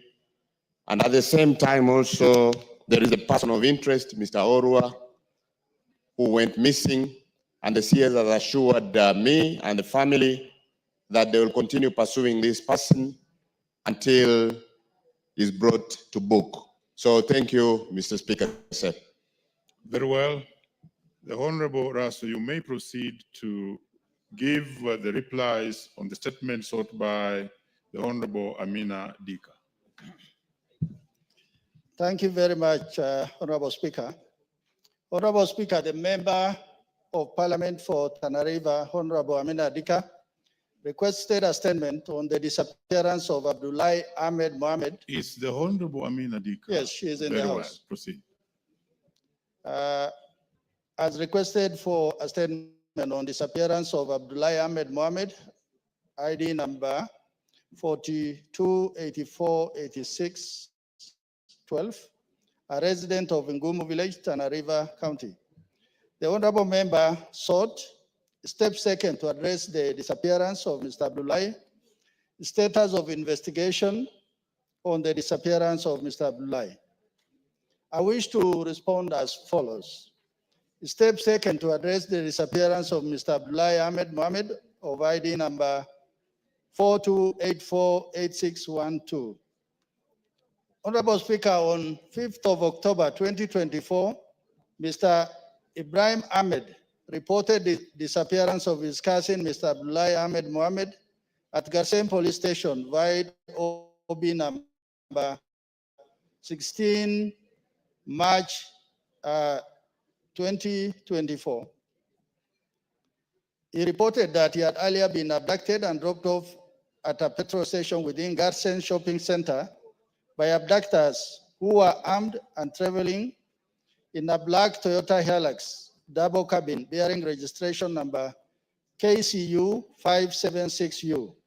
He further alleged that the same individuals followed and subsequently abducted his cousin, Mr. Abdullahi Ahmed Mohamed, a 73-year-old male. Honorable Speaker, an inquiry into the matter was immediately opened and the inquiry file number 2/2024 and a statement recorded from relevant witnesses. The victim's mobile phone number was traced and found to have been switched off within Garsen town on the same day. The matter also was reported and the data shared with the National Transport and Safety Authority, requesting ownership details of the suspected vehicle to aid in the investigation. However, the NTSA has yet to furnish the details to the police. Status of investigation of the disappearance. The matter is currently before the court with a habeas corpus petition number E0052025 was issued by the Malindi High Court. The investigating officer has filed a replying affidavit in response to the petition. Subsequently, the duplicate inquiry file has been forwarded to the office of the DPP, and as of now, the file has not been returned to the police for action. The case is pending before the court. Mr. Speaker, I beg to respond. The Honorable Amina. Thank you, Mr. Speaker. Mr. Speaker, I feel the response from the minister or the ministry is not satisfactory. And I also feel there is no seriousness because Mr. Abdullahi disappeared 6 months ago, that is October of 2024. What really surprised me is that getting the registration or getting the ownership of the car cannot take 6 months. So, Honorable Raso, I would also want to know when you expect to get the details of the registration from the NTSA, because 6 months is just too much. I also would like to know when is the file from the DPP expected to be back? Thank you very much, Mr. Speaker. Honorable Raso. Thank you very much, Honorable Speaker. Honorable Speaker, we have mulled over this issue of registration. And it happens people can operate with fake number plates or number plates individuals are going to fabricate on their own. That could be the difficulty with NTSA, but we also will not stop at that. We will demand for answers to what NTSA is doing and why the delay. The second part, which Honorable Member is seeking, I believe the DPP cannot be rushed or they cannot work under the direction of the Ministry of Interior. But we will indulge the ministry to be able to use their good offices so that the DPP can understand this matter. Thank you, Honorable Speaker. Very well, but you know, these matters don't come here.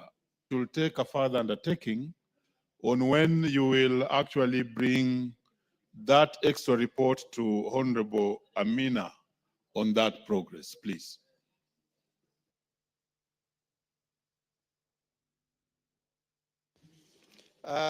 Thank you, Honorable Speaker.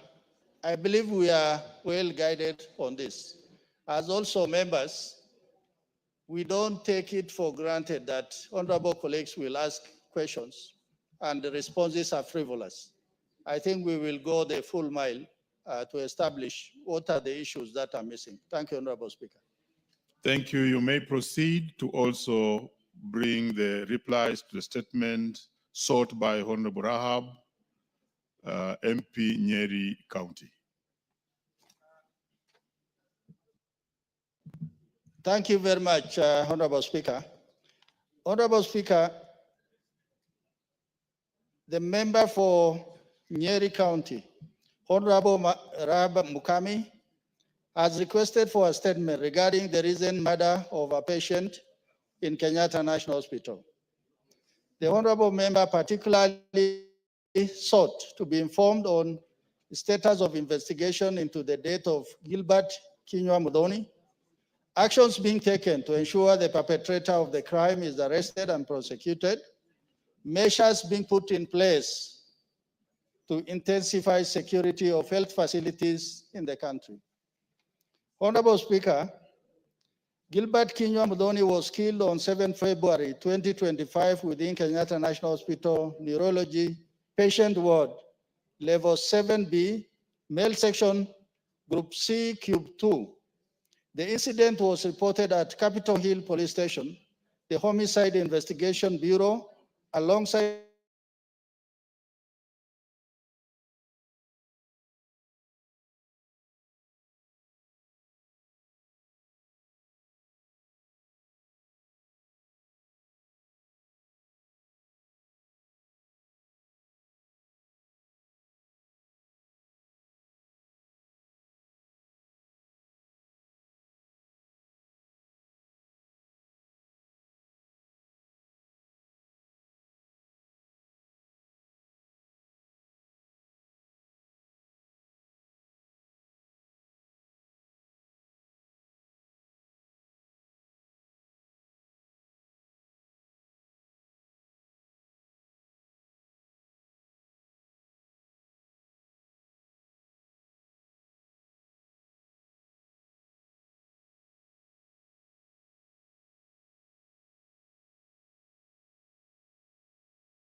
So I am an expert on security, and security must follow the law.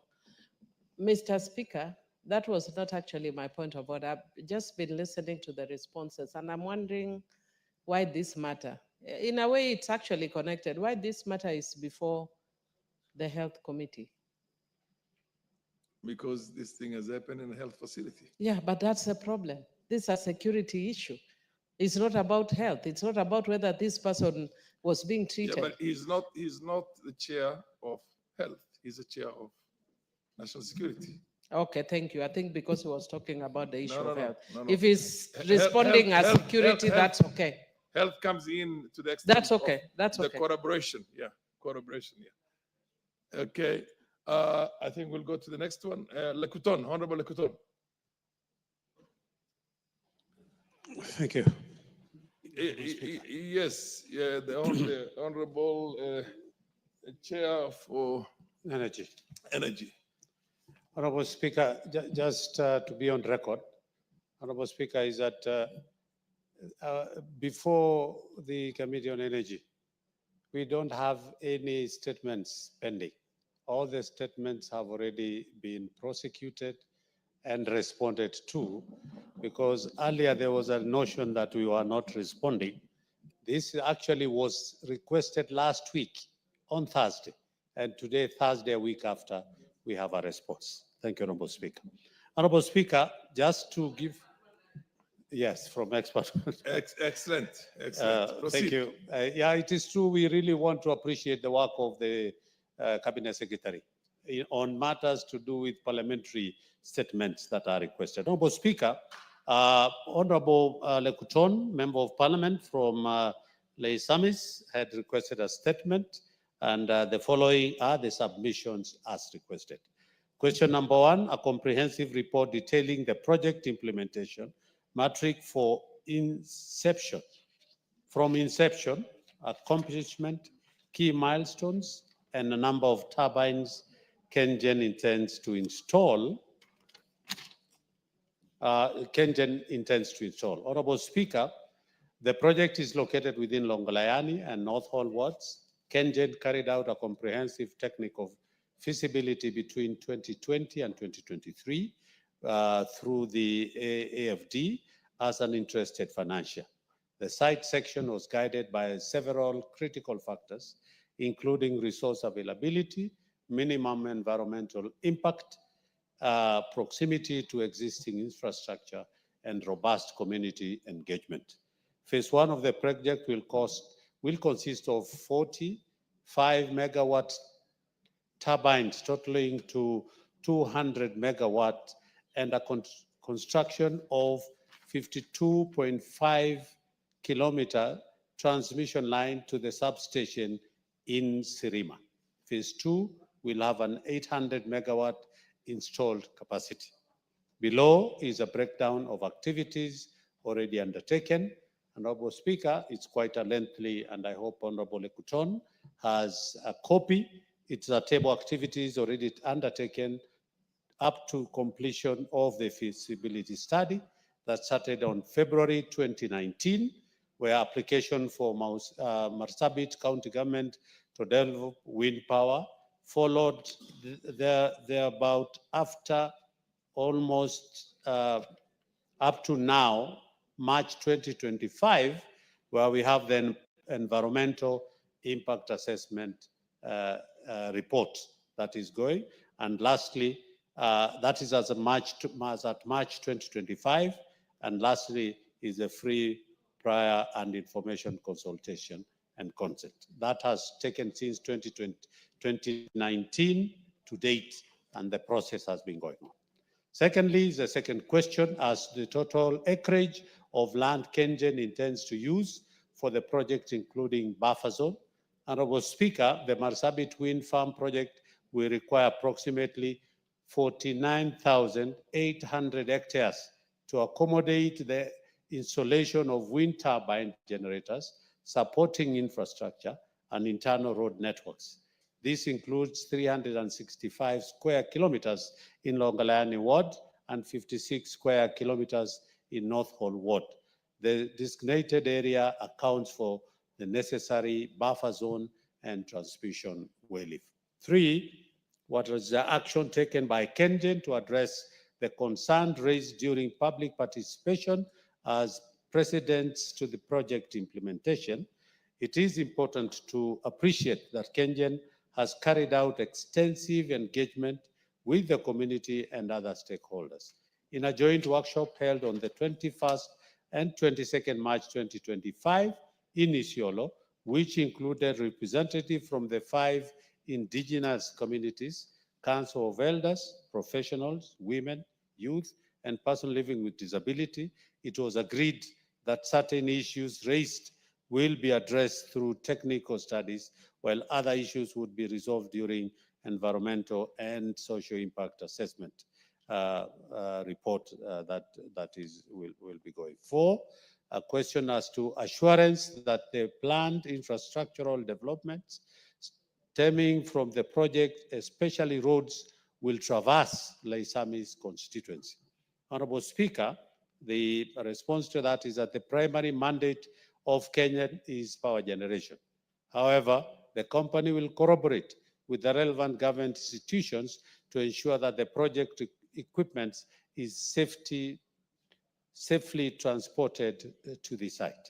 KenGen will continue to monitor the various efforts being made in the area on a road construction or modifications, and the final decisions will be taken at the project implementation stage based on the best route that will be more efficient, especially in considering wide load requiring a large clearance.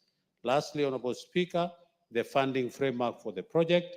The response is, Honorable Speaker, the Marsabit Wind Farm project represents a total of investment is approximately 450 million euros, and transmission line by Development Finance Institution.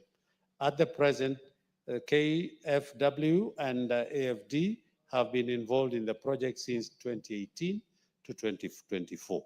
KenGen will also be on leverage on government incentives or subsidies. The financing negotiations of the project have not yet begun. That is the response, Honorable Speaker.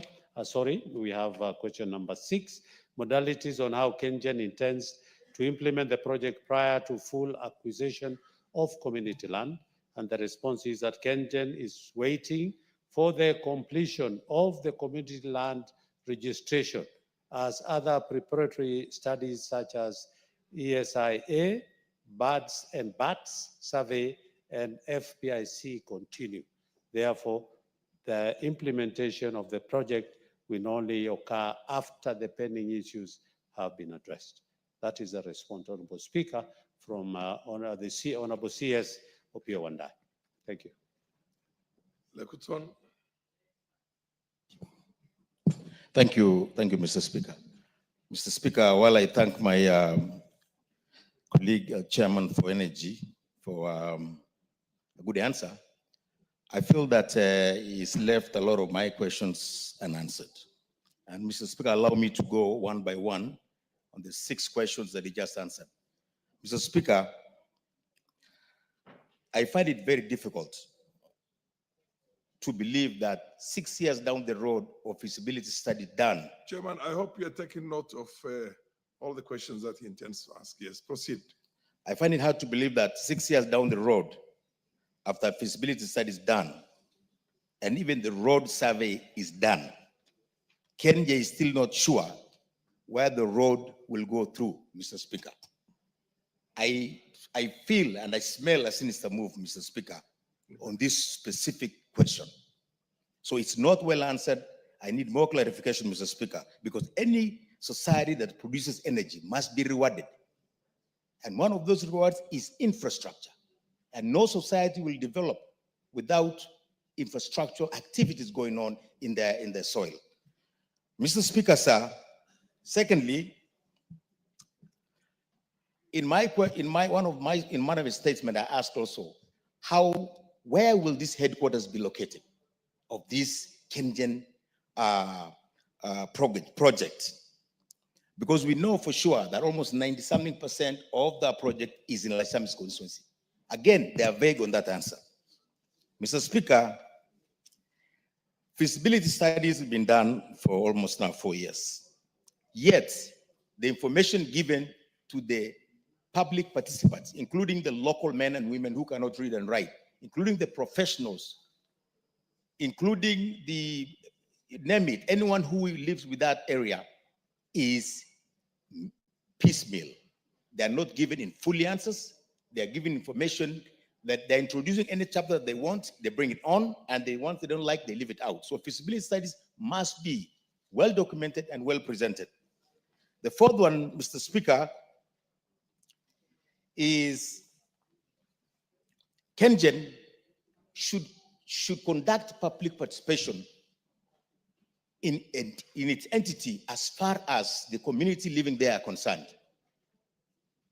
Mr. Speaker, we have the El Molos there, we have the Trukanas, we have the Rendiles, we have the Samburus, we have many tribes that live there. But KenGen has chosen to call each individual group to Isiolo to talk to them. This is a collective effort. This is a community land. All those people should be brought together with the professionals of that Laisam constituency together, because each information, separate information is given to each group separately. So the community cannot really comprehend the entire issue on how KenGen will operate in their land. Mr. Speaker, on issue of commitment on the land registration, Mr. Speaker, there is no signed document by KenGen to show the community that they will do, no project will start until the land, community land registration is fully registered and fully understood by everyone. So, Mr. Speaker, that's another misstep that they've done, and we need that to be clarified. Mr. Speaker, they've not also answered on the number of turbines which will be located within the Laisamis constituency. By having the number of turbines, now that we know it's 200 megawatts being started, and we know each of those turbines will carry a number of megawatts. We need to know the number of megawatts that will be located within my constituency or our constituency of those of Laisamis, so that we can know how much of our land is being used by KenGen to produce power. Mr. Speaker, I would like to indulge in you, please. This is a very serious issue that affects the people of Northern Kenya, whose only chance sometimes is the resource of wind, especially in that part. They are not well engaged by KenGen. None of what they are giving is being taken into consideration. Mr. Speaker, I'm asking you and begging you that please let us have this committee on energy visit Loyangalani Mount Coral area to look at that specific site that KenGen is going to put that power plant. That way, this parliament will understand what we are talking about. I thank you, Mr. Speaker. Chair, I recollect that you had talked of 400 and something thousand hectares. Is that the farm or that is the plant itself? Because maybe the grid or something like that, and you probably have to differentiate that, because the farm is, my presumption is that the farm is very big, but then of course all the power collects into a central place. Correct, Honorable Speaker. I didn't get your question whether The it was 450 million euros. No. The acreage. You did give acreage, yes. Acreage, Honorable Speaker, is 49,800 hectares. Now proceed and answer the issues that were Thank you, raised by Honorable Speaker. I appreciate the very keen listening of the person who had requested for this response. That is Honorable Lekuton. Honorable Speaker, yes, I agree with him. 6 years down the line is quite a long time. Honorable Speaker, regarding where the roads will be passing, Honorable Speaker, in answer question number 4, The Kengen, through the minister, has responded by saying that they will be collaborating with the relevant government institution to ensure the project equipment is safely transported. Order, Okay, I agree. Order. I notice that the honorable questioner is on a point of order, and I have a feeling the issue is raising because there's something you touched on. Proceed. Thank you, Mr. Speaker. Mr. Speaker, the chairman keep on referring government agencies. Mr. Speaker, what happened to communities who live in that land? Can they be the first point of contact? Can they be the first people to be asked what needs to be done in their land, Mr. Speaker?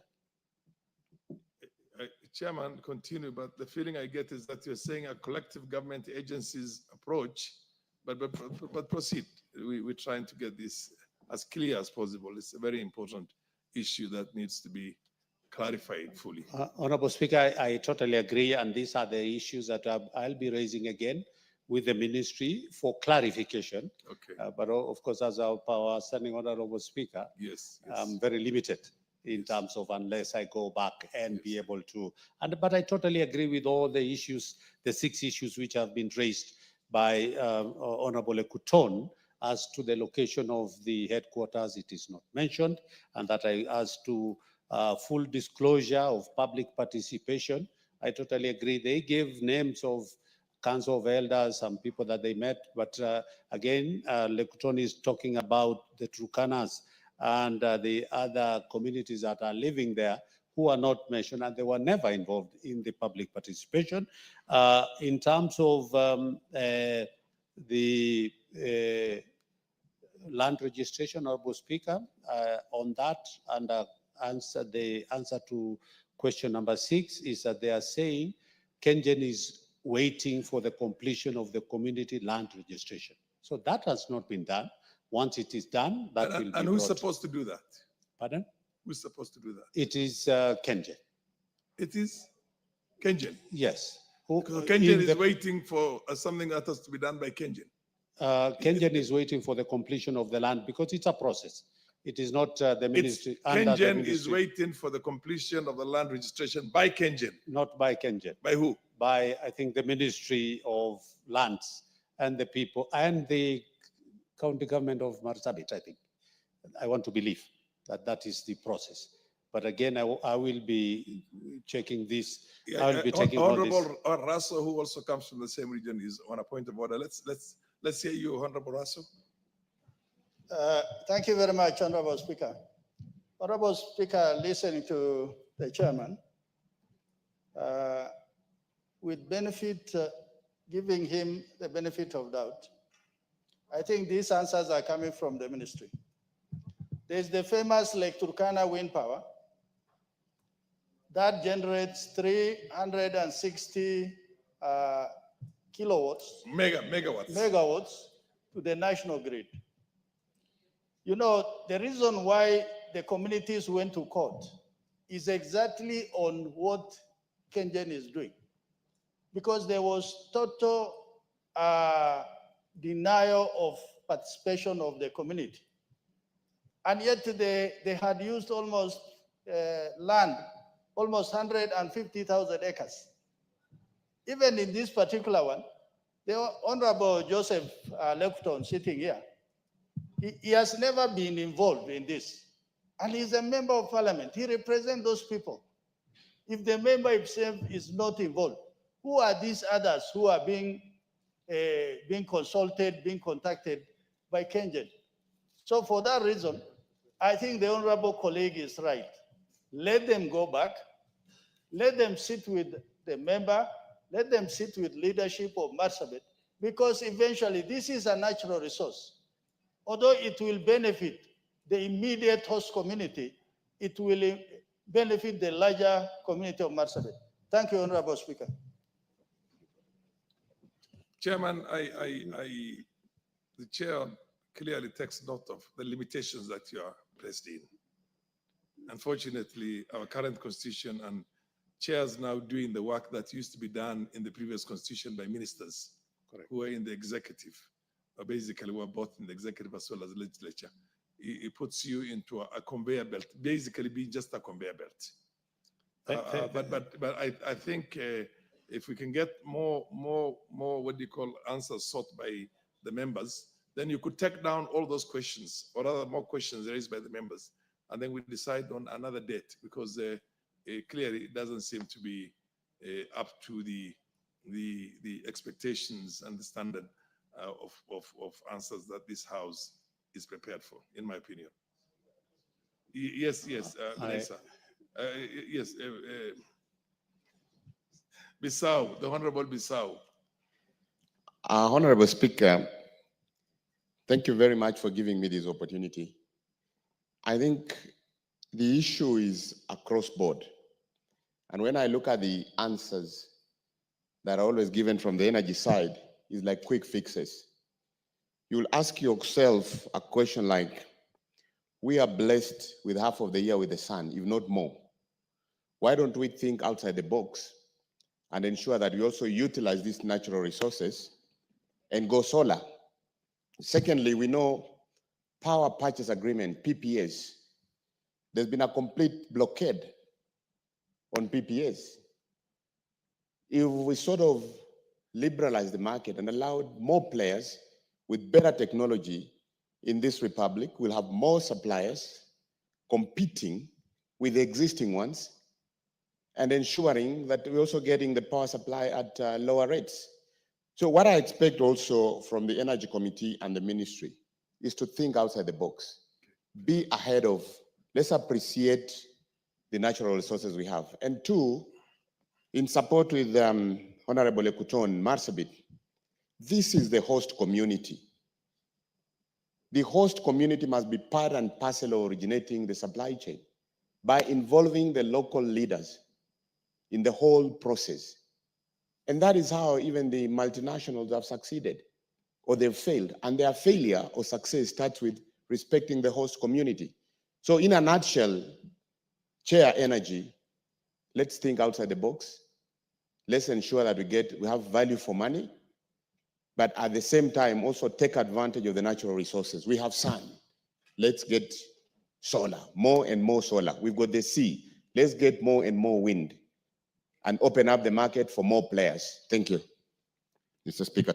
The Honorable Dr. Yeah, thank you, Honorable Speaker. Honorable Speaker, I do agree with you that most of the chairs are conveyor belt. So even as we blame them, we have also to bear with mind that they are not able to answer the question straight. But Honorable Speaker, I just want to confirm that the Chair Energy has been doing a good job. There's a question I addressed, Honorable Speaker, almost for the last 1 year, and he got it sorted for the time he has been there in 2 weeks. So I want to congratulate him. But when I listened to that statement, Honorable Speaker, the cost of the project was also given in euros.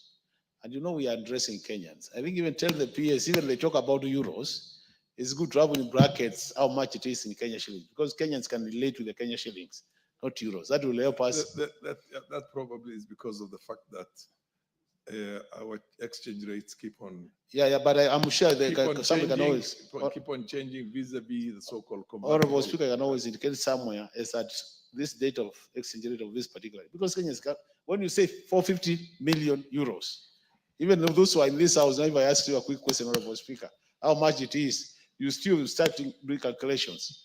I think just in the brackets an estimated Kenya shilling so that it helps Kenyans appreciate the cost. Thank you, Honorable Speaker. Because these are liabilities, these are debts, and the debts are supposed to be paid usually. Contracts are in convertible currencies. They're either in euros or in dollars, in our case mainly. So it doesn't matter how much the exchange rate is. That is what at the end of the day is our liability as a country. And yes, you have something to raise also. Honorable, proceed. Thank you, Mr. Speaker.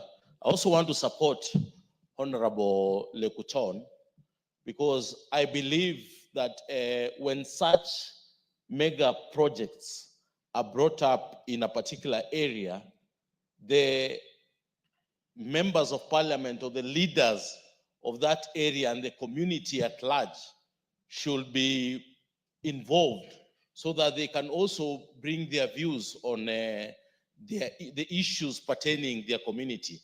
So I believe that my brother chair for energy, that there are enough and competent people in the Ministry of Energy. So the next time, I think we need to have the CS for energy here and the PS for energy, because they are competent people, so that we are able to ask them such questions, and we are able to even answer, they are even able to answer us better, because I believe they have better answers than what our chair is having. As also my brother has just said, on issues to do with the power purchase agreements, I think we should open up the area so that we have competition. Because right now you have seized, there are no power purchase agreements going on in the country. I think we need to open up that space so that we have more players in that area, and we'll get this energy at a cheaper rate. If there are people who are able to give us at a cheaper rate, it will be better for us. So I want to support Honorable Lekuton, and I also want to request that the Ministry of Energy should open up that space so that we open up for other players to be able to give out the power purchase agreements. Thank you, Mr. Speaker. The Honorable Ado, MP for Wajir South.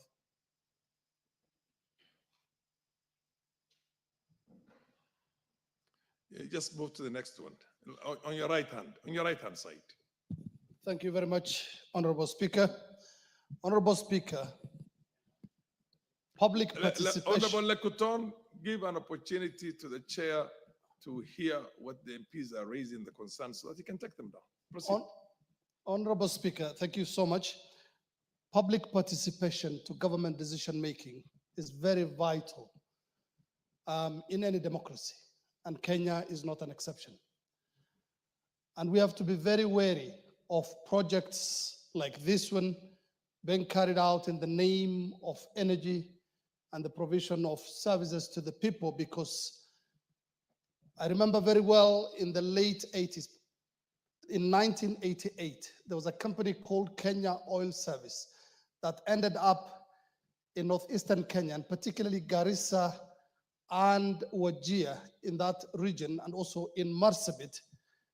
And claims exist, some of them very verifiable claims, that they buried toxic waste in that area, something that is exacerbating the prevalence of cancer cases in that part of the country. In the middle of last year, I brought, and that was June, I brought a question to this House, and the Speaker ruled on that matter, and the Committee on Environment was tasked with investigating that matter. The then chairman, my honorable colleague, who is now the chairman of Energy, is in the House and can prove what I'm saying. Up until now, that matter has not been concluded. Although it's not the substantive matter that we're dealing with, but the former chair, I think, can,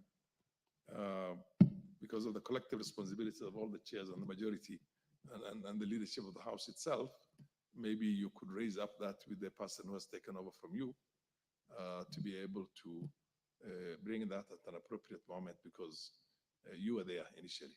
But right now, the issue is on. Thank you. On Marsabit. Thank you, Speaker. Now, Meli, you intended to raise something on the same. I thought I saw you putting your hand up. Thank you, Mr. What was Speaker. it for? Something else or this? No. I'm just waiting for the nanas with disability. But on the same note, Honorable You don't raise your hand for a matter that has not an order that has not been. It's not on the floor of the House. So wait until this order itself. Thank you, What you're doing right now is. Chair, my suggestion is that you take all these concerns.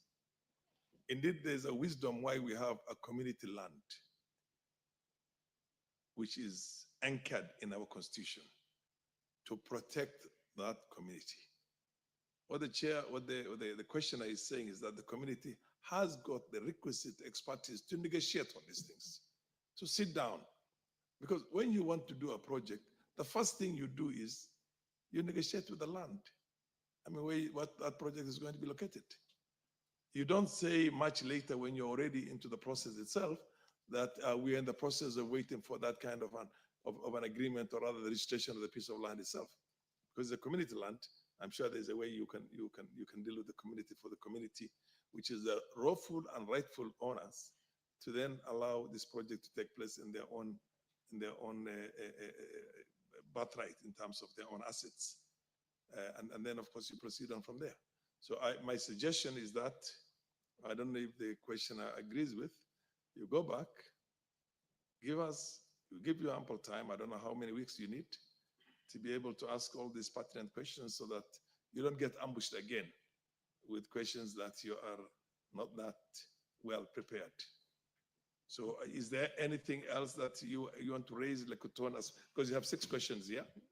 Honorable Speaker, I'm much obliged. I think I'll take your advice, and I think we have agreed with Honorable Lekuton. Yes. You know, sometimes the ministries do not understand some of these things. So as a committee, we have agreed. I will be requesting the Secretariat that we also make a visit as a committee to that place to understand exactly what they are saying, and even include listening to the people and what they are under public. Secondly, Honorable Speaker, I agree with my committee has the report on the moratorium on PPIs, the PPS. And there was a report that was brought before Parliament then, and then because of the time it lapsed. So we are reintroducing the report back to this House. On the independent power producers? Yes, for the Parliament to make a decision. The committee did come up with some critical, they raised a lot of critical issues on matters particularly to do with the cost per kilowatt hour of the independent power producers. Honorable Speaker, you cannot believe it. One area that we have an independent power producer charging 83 Kenya shillings. 83, not even cents per unit. No, 83 Kenya shillings per kilowatt hour. While GDC is, is it, yes, this, what do you call this, geothermal, the KenGen, is giving us at 4 cents. So these are some of the issues that we wanted to look into, and also as to whether this agreement should come before Parliament, before they are accepted to or signed by the ministry and the players, so that also Parliament can have a voice and say, we think this is too costly. Maybe you can reduce it to this, and over and above so many issues that the committee raised, and we'll be tabling that report. Hopefully, I think for the benefit of recess. Thank you. For the benefit of Bissau, the chair is also conscious of the fact that most of those just a moment, you'll mention those independent power producers. Many of them charge on capacity. I think you'll make that clear, because I'm sure you have even better information than I have, which means that you pay them for capacity, not for the power that they supply, not for supply. And that essentially is, in my opinion, one of the things that really has made this an extremely expensive thing. And I think when we had the retreat as members of parliament in Naivasha, that matter came up. Why you can buy it for only 5 cents, or is it 5 shillings from Ethiopia? How much was it? Yeah, 0.5 cents, was it? Or was it 5 cents? 5 cents, 5 US cents, which translates almost into what, 5 shillings? Something like that per unit. And on the other hand, you're paying it for what, 80 something shillings. And to independent power producers. And I think this is an area that the House would want to really delve into it. And but okay, again, you can rise up and answer something that you wanted to raise. So under your watch, we think that you'll be able to do a very good job in this area. Thank you. And you're right, Honorable Speaker. The independent power producers, they charge per capacity. Whether they supply power or not, we have to pay. And it's a conversation that Parliament will be having. And secondly, on matters to do with... Is on a point of order. Honorable Mary is on a point of order.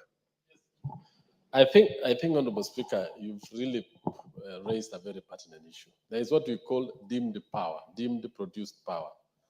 And I sat in the committee of PIC one time, and when we were investigating these independent power producers, one of the issues that the Honorable Chair is raising, and I think this House has to look into more critically, is the money the taxpayer is paying to an independent power producer or under PPP on an idle generator, an idle investment that is gathering dust, and we are paying through our noses on what we call the deemed power.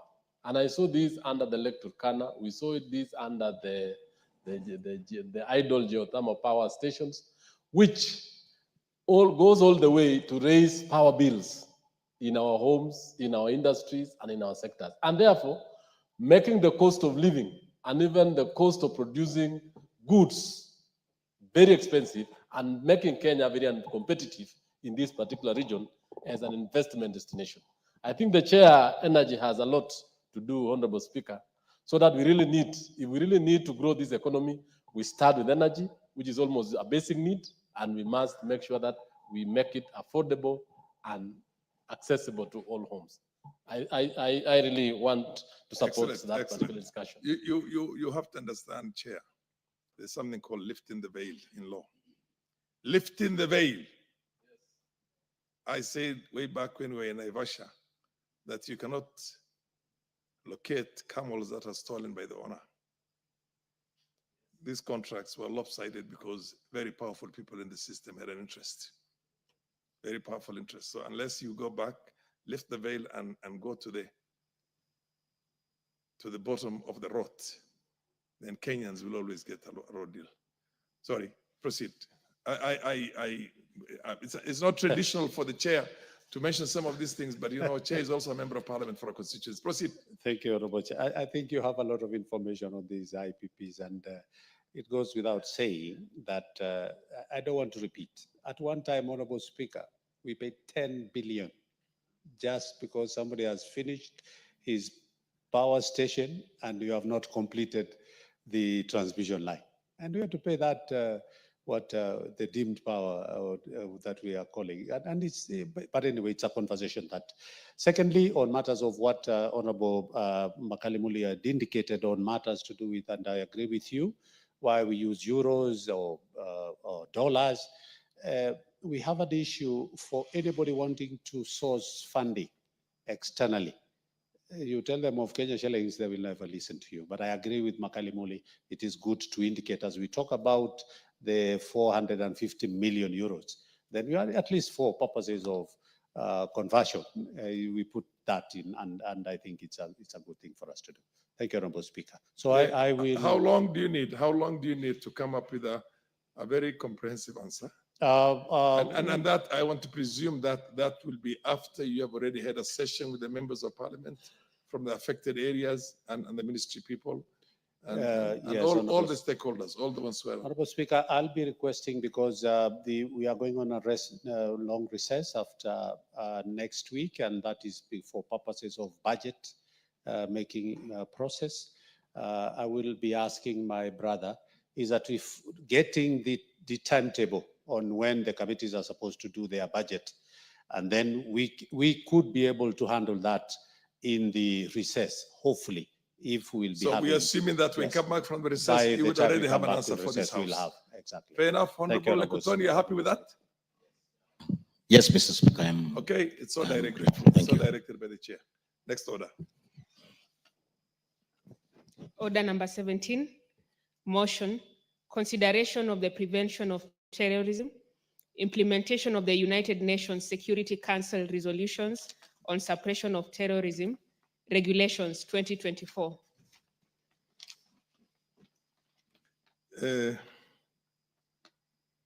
Chairperson, Committee on Delegated, yes, order number 17, yeah?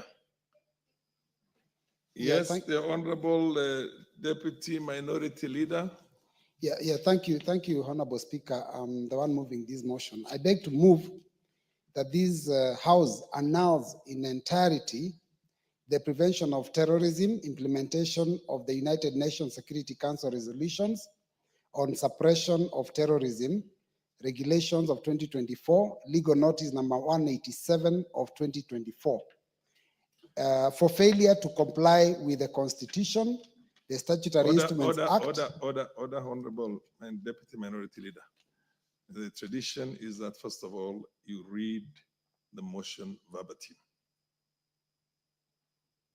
That I wish to move that this House adopts the report of the committee on, and then you proceed on that and finish that. Mr. Speaker, I have actually read exactly as it is printed. Oh, this was moved earlier? Yeah, yes, it was already moved. I am Okay, proceed. Yeah, thank you. Proceed.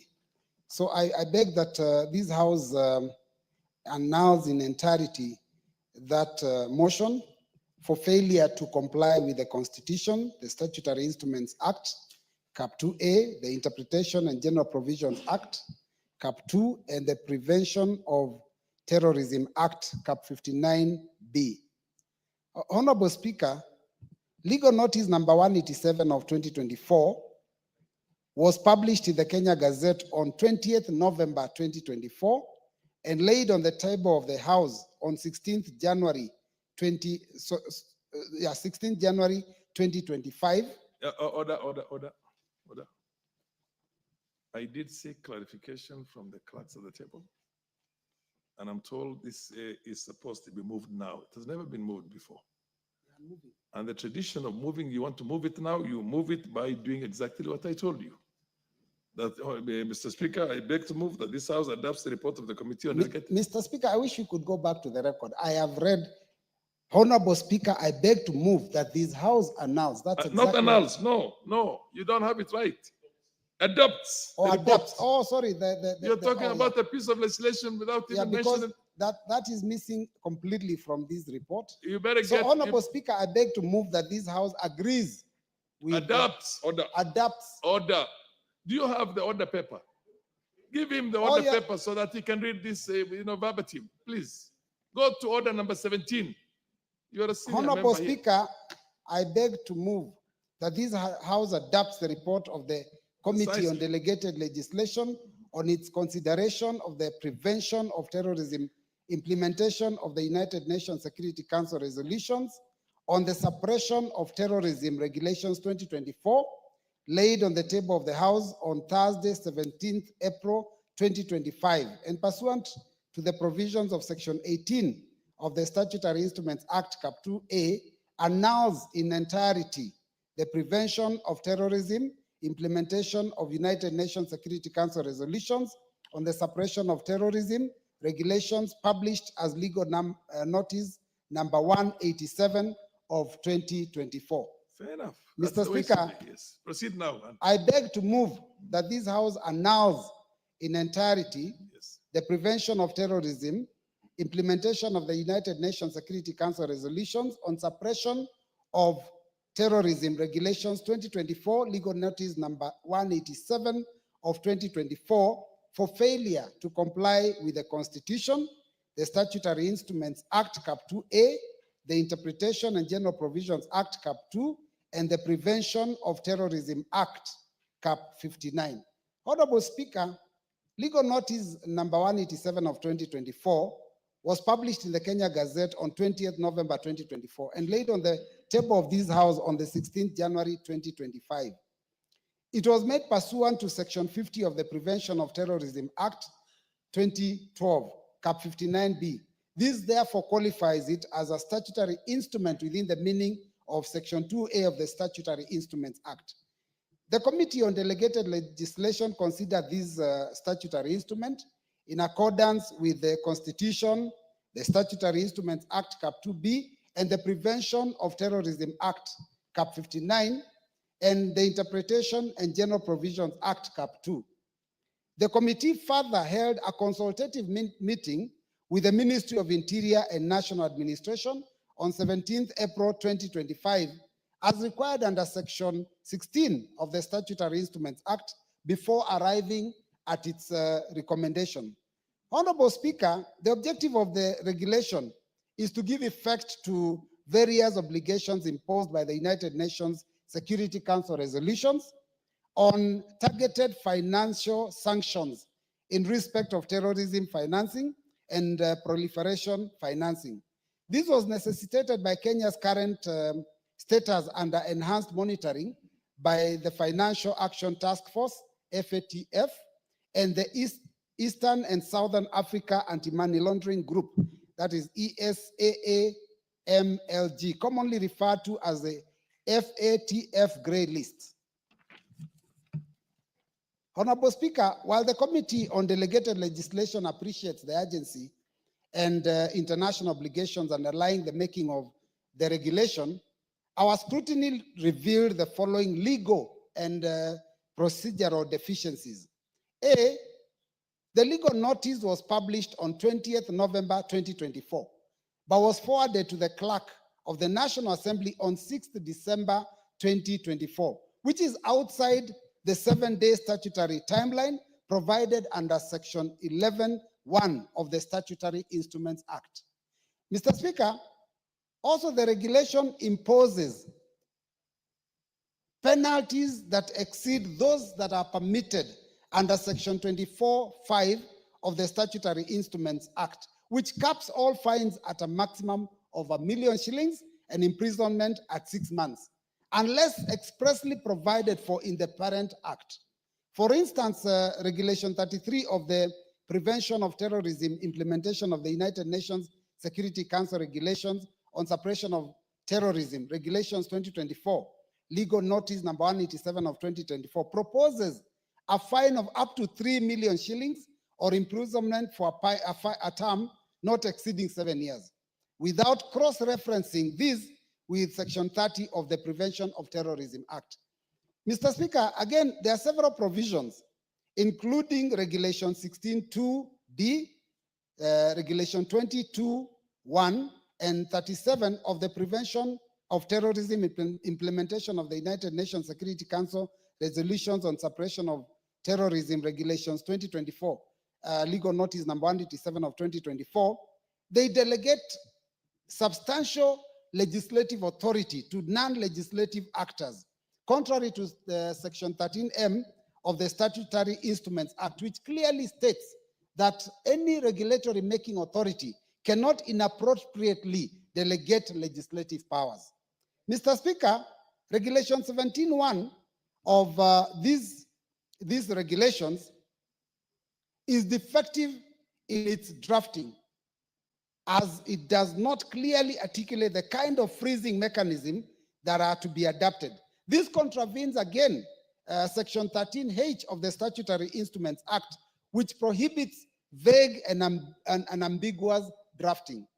Mr. Speaker, again, despite the assertions in the explanatory memoranda, the regulation-making authority failed to furnish any proof of any actual public participation or stakeholder consultation. This, Mr. Speaker, offends Article 10 and also Article 118 of the Constitution, as read together with Section 5 of the Statutory Instruments Act. Honorable Speaker, having considered all the legal and procedural shortcomings and pursuant to the Constitution, the Prevention of Terrorism Act, Cap 59B, the Statutory Instruments Act, number 23 of 2013, and Standing Orders 210 4B, the committee recommends that this House announce in its entirety the Prevention of Terrorism Implementation of United Nations Security Council Resolutions on Suppression of Terrorism, Regulation 2024, Legal Notice number 187 of 2024, for non-compliance with the Constitution and all the relevant enabling laws. Honorable Speaker, the committee wishes to express its gratitude to the Office of the Speaker and the Office of the Clerk for the support that has been accorded to the committee in the discharge of its duties. And we also want to recognize the commitment and dedication of the members of the committee and the technical team that has been assigned to this committee. So on behalf of the members of the Committee on Delegated Legislation, and pursuant to Standing Order 210, it is now my honor and duty to table and move the adoption of the report of the Committee on Delegated Legislation on its consideration of the suppression of terrorism, implementation of the United Nations Security Council resolutions on suppression of terrorism, Regulations 2024, Legal Notice number 187, 87 of 2024. I beg to move, Mr. Speaker, and I now would like to call upon the Honorable Charles Onchoke, Member of Parliament, to second. Thank you, Mr. Speaker.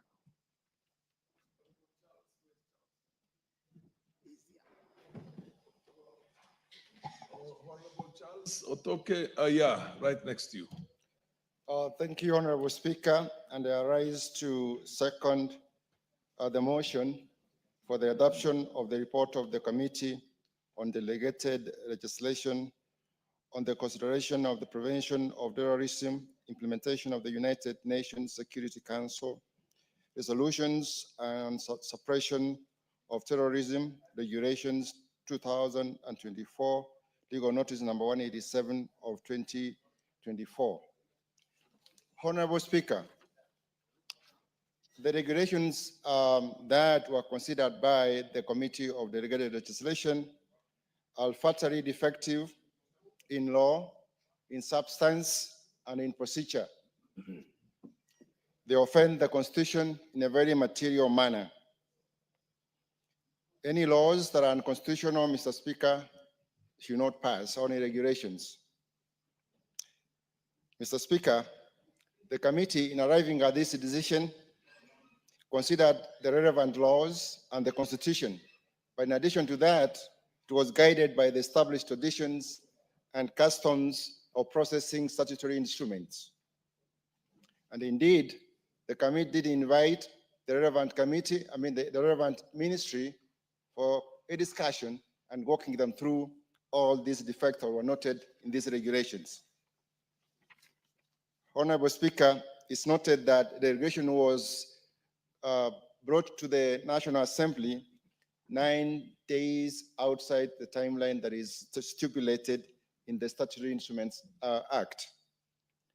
In addition, Honorable Speaker, the regulations purport to delegate powers to the regulating authority that doesn't possess. Honorable Speaker, as you're aware, that to which is delegated, no further delegation can be permitted.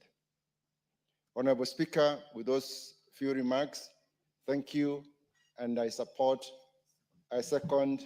the motion to annul these regulations. Fair enough, honorable members.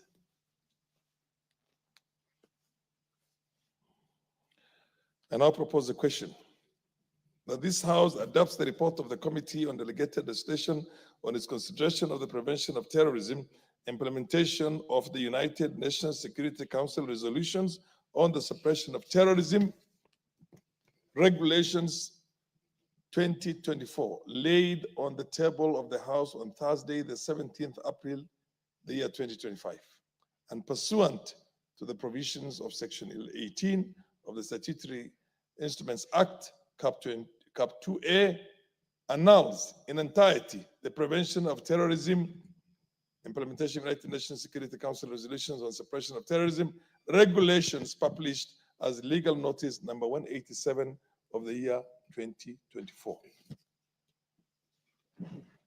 This is a clearly straightforward issue, so let's, Honorable. Yeah, thank you very much, Honorable Speaker. Honorable Speaker, let me start by thanking the committee and the mover of the motion, Honorable Mbui, for the details provided in annulling this regulation, Honorable Speaker. Honorable Speaker, I think it's important that we have a committee that comes out so keenly in terms of looking at what has been presented. But what is critical, I think I do support their position on 3 areas, and on the basis of that, I'll be supporting the motion. The first one, Honorable Speaker, is when they say the regulations are against the Constitution. They are not in line with the Constitution. And you know, Honorable Speaker, is a very basic principle in lawmaking that anything which goes against the Constitution is null and void. So on the basis of that, I think the committee was on top of things by saying we are null. The second point, Honorable Speaker, this House is the only House with the powers to make laws. But in their own wisdom, they delegate part of that power to lower institutions like ministries. That means if need be, the power can be taken away anytime. So I get very concerned when I hear somebody who is operating on delegated power can go ahead and delegate that power further. That is a procedure, Honorable Speaker. And on the basis of that, another very good reason to annul this regulation. The third one, Honorable Speaker, we know issues of which have been discussed in this regulation, Honorable Speaker, are issues which are very sensitive. Issues of terrorism. And Honorable Speaker, anytime you talk about terrorism in this country and in the world, people get very interested in what is captured in such a regulation. Because terrorism is not good, it is not being supported by anybody in the world. So anything which is on this, we must make sure that it's done properly. And on the basis of that, Honorable Speaker, then we say that it's unfortunate that other than this regulation being done by the authority which had been delegated the powers, they want to delegate further those powers and diluting the importance of this regulation. So on the basis of that, Honorable Speaker, I really want to support the committee and urge honorable members of this House to agree with the committee so that we annul these regulations and pave way for improved passion of these regulations, which will also be done by the right authority, which has been delegated these powers. As I conclude, Honorable Speaker, I've realized it's only regulations which get annulled, which get to the floor of this House. Anything which is approved, Honorable Speaker, we never get to see it. But I think how I wish that there was a way, even those ones which have been approved by the committee, Honorable Speaker, either in a summary manner, that we could be educated on what regulations have been approved. That will keep us in terms of information up to speed so that at times you don't comment on things which you are not even aware of because they were passed through the committee, but the whole House didn't get the chance to appreciate what has been approved. Those men recommends, with those recommendations and comments, Honorable Speaker, I support the position of the committee to annul these regulations. Thank you so much for the opportunity.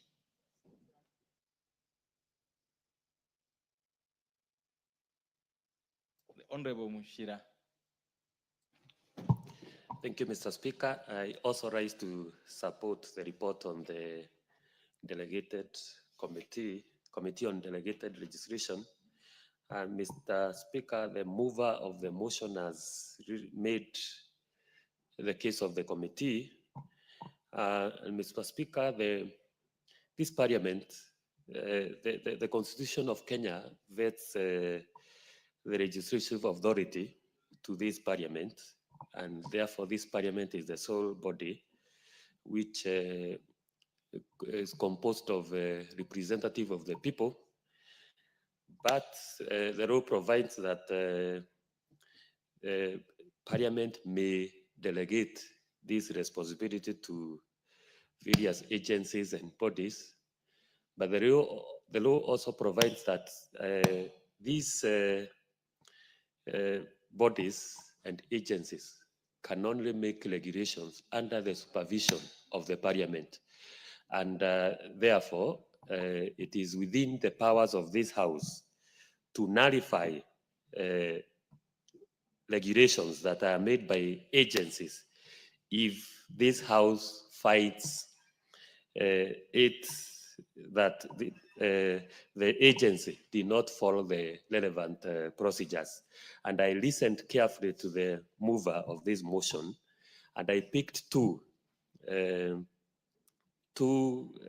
reasons for nullification, and one of them is lack of public participation or lack of proof that the agencies did public participation when they were making these laws. And as we know, Mr. Speaker, public participation is a constitutional requirement. There is no law, even in this House, that can pass if we've not done the public participation. And the other reasons for nullification that I've picked from the move of the motion is the violation of the Constitution.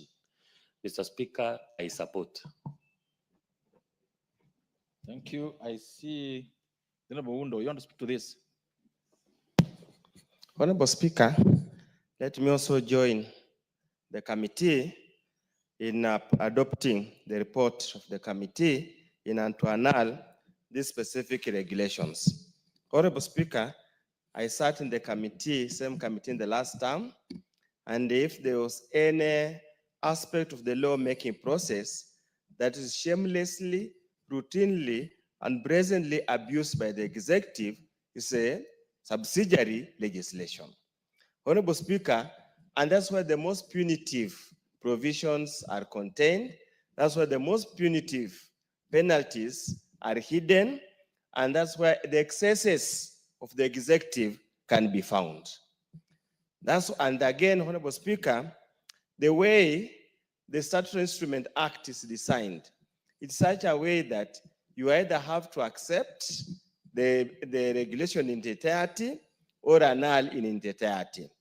And Honorable Speaker, many times, if they want to be notorious, the notoriety of it is that they skip pre-publication scrutiny.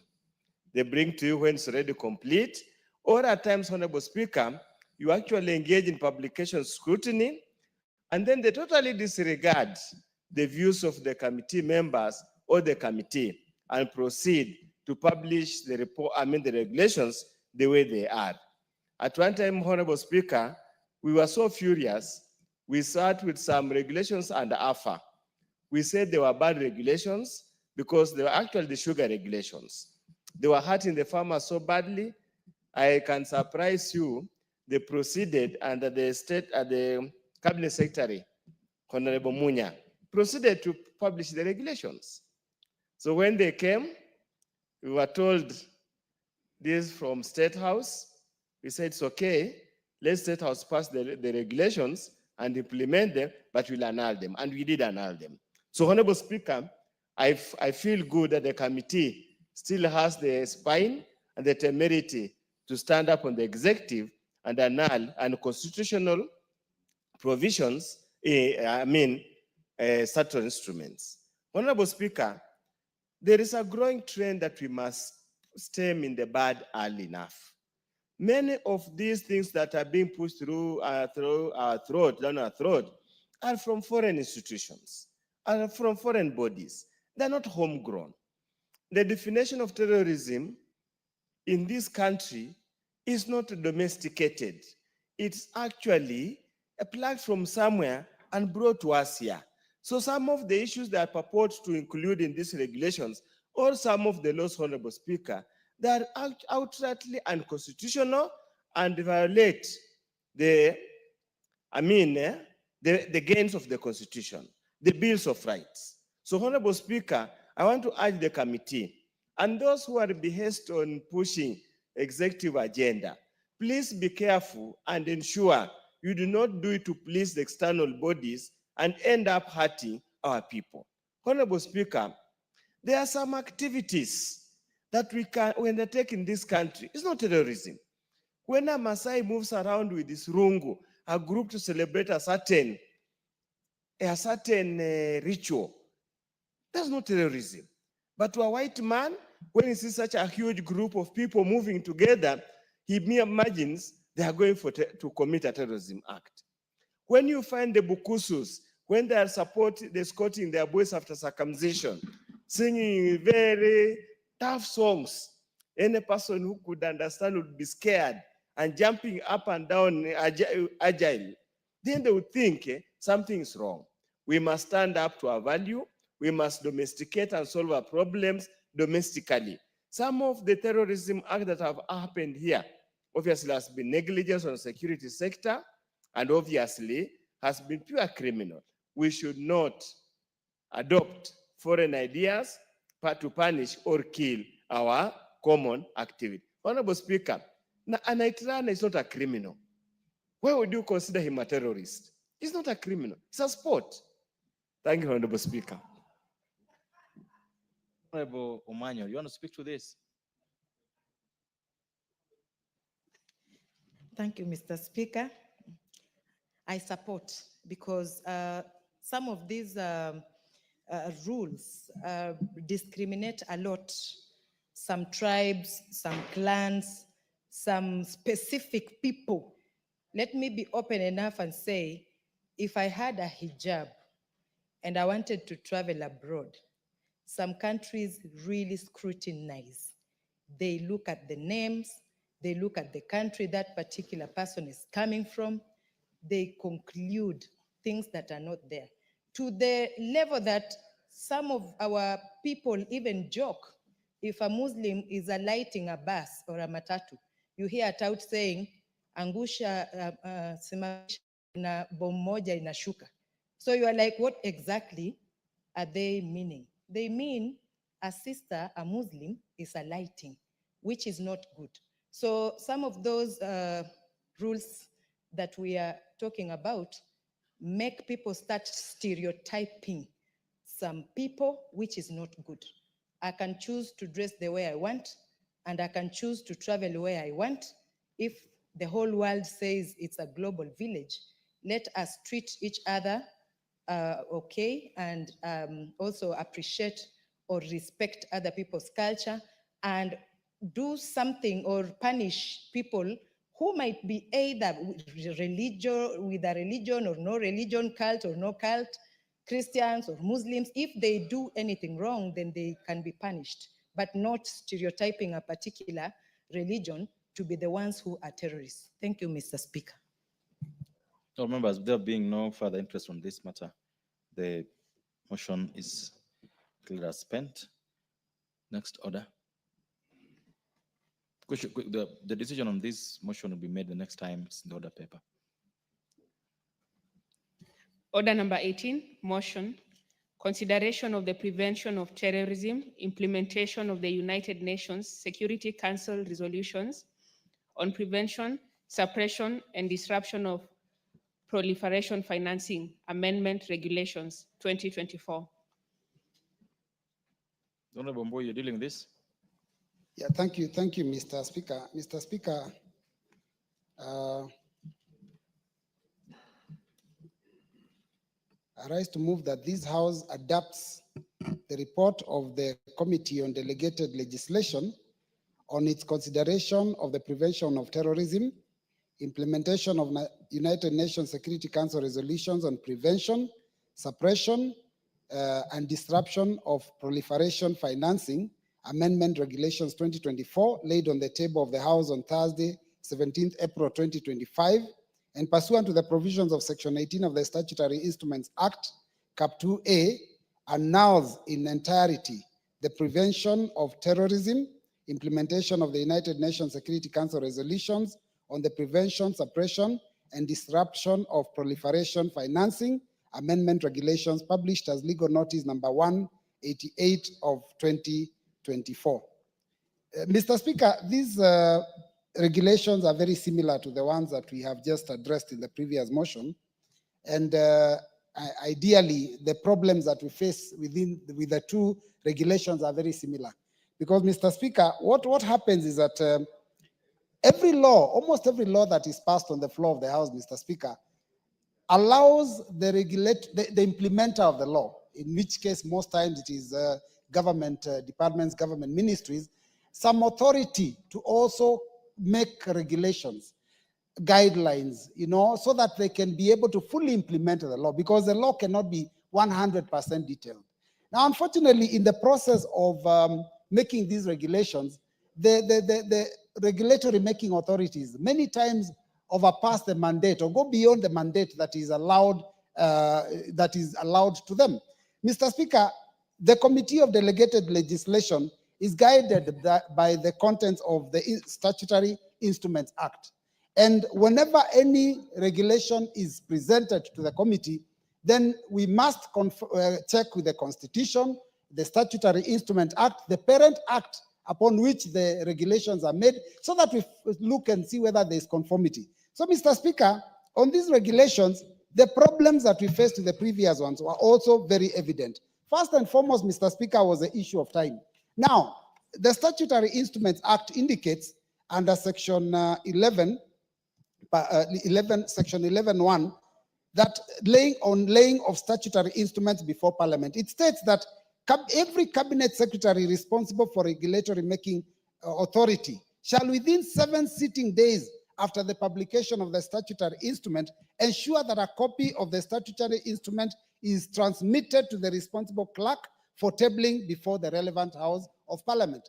Mr. Speaker, unfortunately, these regulations were tabled late, beyond the 7 days period that is allowed under the Statutory Instruments Act. Therefore, already that it's already offended the Statutory Instruments Act. And on the basis of that, Mr. Speaker, the committee has absolutely no other recourse, because the only thing the committee can do is either allow the regulations to proceed or follow the law and annul them, because there is no other alternative. So on the basis of the timing, that is why the committee is proposing annulment. Mr. Speaker, our Constitution, Article 10 and Article 118 is very clear that there has to be public participation on all matters that are of importance to the people. Section 5 of the Statutory Instruments Act also talks about participation of the people. So, Mr. Speaker, there was absolutely no evidence of any public participation or any consultation between the ministry and anyone on the matters that are contained in these regulations. So again, we felt that it offended the Statutory Instruments Act and offended the Constitution, and therefore, we had no alternative but to propose for annulment. Mr. Speaker, the Statutory Instrument Act is very clear about the amount that can be penalized within the confines of the Statutory Instruments Act. And the maximum allowed penalties is only 1 million. Mr. Speaker, these regulations are imposing a fine of 3 million. That is way beyond what the statutory instruments can allow. The only way that the regulatory making authority can be able to penalize 3 million is if they make reference to any other law. And that must also be clearly indicated in the instrument that they present to the committee. So these regulations did not indicate where the 3 million came from, and therefore it is offensive to the Statutory Instruments Act, which is very clear about the amount that can be penalized. Mr. Speaker, Section 13 of the Statutory Instruments Act talks about those things that must be considered when the committee is dealing, relevant considerations when the committee is dealing with any statutory instrument. Now, 13H talks about that any regulation that is defective in its drafting, or for any reason the form or purpose of the statutory instrument calls for any elucidation, then if it is unclear, then it cannot be passed. So we noticed that there were areas there were gray areas, and unfortunately, the statutory instrument is supposed to give clarity. So if they create a gray area, then again it offends Section 13, Part H. On the same relevant consideration, Section 13M, it says that no regulation shall be presented that inappropriately delegates legislative powers. Now, many are the times when the regulatory making authorities have been given powers to make the regulations, but they go beyond the Parent Act, they go beyond the Constitution and create their own law. Now, it's only Parliament that is able to make law. So that is why, Mr. Speaker, we feel that these regulations overstep the mandate that had been given to the regulatory making authority. And therefore, Mr. Speaker, as a result of that, we want to request the House, Honorable Speaker, we beg the House to agree with the committee and help annul, so that we can give the ministry an opportunity to go back to the drawing board and as quickly as they possibly can make the corrections to these errors and then present proper regulations so that they can be passed. With those few remarks, Mr. Speaker, I beg to move and request that the Honorable Charles Onchoke, Member of Parliament, to second. Thank you, Mr. Speaker. Onchoke. Honorable Speaker, I rise to second the motion to adopt the report of the Committee on Delegated Legislation on the consideration of the prevention of terrorism, implementation of the United Nations Security Council, regulations on prevention, suppression, and disruption of proliferation financing amendment, regulations of 2024, legal notice 188 of the year 2024. Thank you, Honorable Speaker. I second. Thank you, honorable members. I now propose the motion, which is that this House adopt the report of the Committee on Delegated Legislation on its consideration of the prevention of terrorism, implementation of the United Nations Security Council resolutions on prevention, suppression, and disruption of proliferation financing, Amendment Regulations 2024, laid on the table of the House on Thursday, 17th of April 2025, and pursuant to the provisions of Section 18 of the Statutory Instruments Act, Cap 2A, annuls in entirety the Prevention of Terrorism, implementation of the United Nations Security Council resolutions on prevention, suppression, and disruption of professional financing, amendment regulations published as legal notice number 188 of 2024. Makali Mulu. Yeah, thank you, Mr. Speaker. Very briefly, just to agree the committee, but Honorable Speaker, the committee has made a very interesting observation, which I think is something as a House we need to be very careful with. When I listen to the mover, Honorable Mboi, make his remarks, he says, Honorable Speaker, there are cases where the bodies who are making regulations are actually making law instead of focusing on the existing law. Honorable Speaker, procedurally regulations are supposed to operate to make operational the acts of parliament, so that they make this is the operational stage of any law. Now, that being the case, in a situation where this House has passed a law and then the authority making the regulations adds things outside the act of parliament, I think that should be illegal, Honorable Speaker. And on the basis of that, I think that what the committee is telling us, that when they look at these regulations, there are some elements of the regulations which are not supported or which do not originate from the main act. And I think that is something you cannot support as a House. So on the basis of that, Honorable Speaker, even without mentioning it being unconstitutional and the other elements, I think this House has reason to annul these regulations and now give the ministry or whoever is concerned another chance to do proper regulations which are aligned to the existing Act of Parliament. I support, Honorable Speaker. Thank you. Honorable Wonder, on this matter?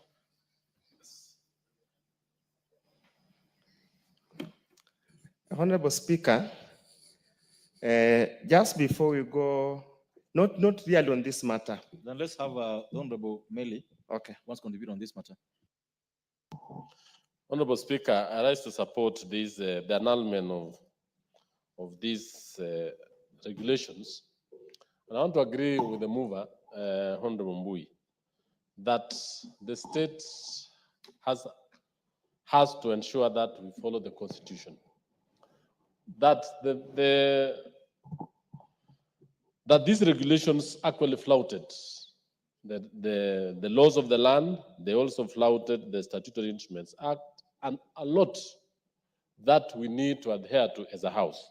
Honorable Speaker, the powers of this House is to ensure that we legislate, but as we delegate these powers to respective government institutions, they ought and they are supposed to make sure that they follow the law, especially in trying to draft and come up with regulations. Honorable Speaker, I've seen in several instances where government agencies and government institutions have come up with regulations that are completely inimical or not in line with the laws of that particular sector. A number of them have been seen, especially even in, I can give examples, even in the education subsector.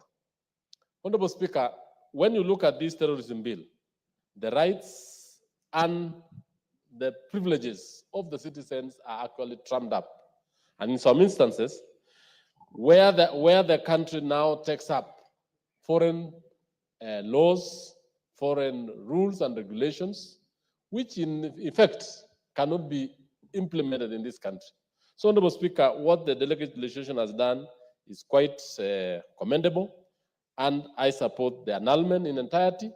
And on that note, Honorable Speaker, it is important that all government agencies, before gazettement and before putting into making sure that all these laws, all these regulations are being followed, and make sure that they do not contravene the Constitution. I support. Thank you, members. Being no further interest on this matter, we will defer the putting of the question on the same to the next time the matter is scheduled in the order paper. Next order. Order number 19, the Learners with Disabilities Bill, Senate Bill number 4 of 2023, second reading. Honorable Meli. Honorable Speaker, the Learners with Disabilities Bill. I beg to move that the Learners with Disability Bill, Senate Bill number 4 of 2023, which was referred to the committee following its first reading in the National Assembly on 7th November 2023, was submitted from the Senate on 26th of October 2023. Honorable Speaker, this bill is very important, and I want to bring to the attention of the House that is a bill that is going to look into several clauses, almost 46 clauses, that are actually dealing with the learners with disabilities, and more importantly, institutions that conduct, affect learners with disabilities. And Honorable Speaker, all these bills seeks to establish a comprehensive legal and institutional framework for the education of learners with disabilities. It regulates the conduct of institutions serving the learners. I'm talking about the learning institutions. And in fact, it also looks at the community and promotes inclusive education consistent with our constitutional values and Kenya's international obligations. So, Honorable Speaker, the bill actually seeks to really promote learners with disabilities, try to assist the teaching service, especially those individuals with disabilities, and also tries to make sure that learners with disabilities across the country are actually assisted. Honorable Speaker, while we were looking at this bill, because it was a referral bill, the committee placed a public advertisement on the public under Article 1 and Article 11.8, 1B of the Constitution. And Honorable Speaker, only one formal memorandum was received. And this particular memorandum was from the National Disabilities Forum. When we received that particular memorandum, Honorable Speaker, we went on as a committee to actually invite and engage key stakeholders in this particular bill, because we realized that up to 1.7 million Kenyans have various forms of disabilities. And it was not good that we are going to carry out this particular bill with only one particular grouping.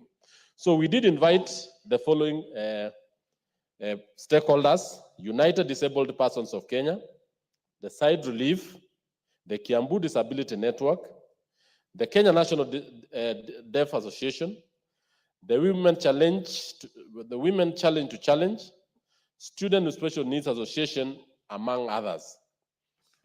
Honorable Speaker, the need to invite all these is actually based on the importance of public participation in the law-making process, which is a constitutional requirement, and it is actually a threshold that we have to meet before bringing this particular matter before the House.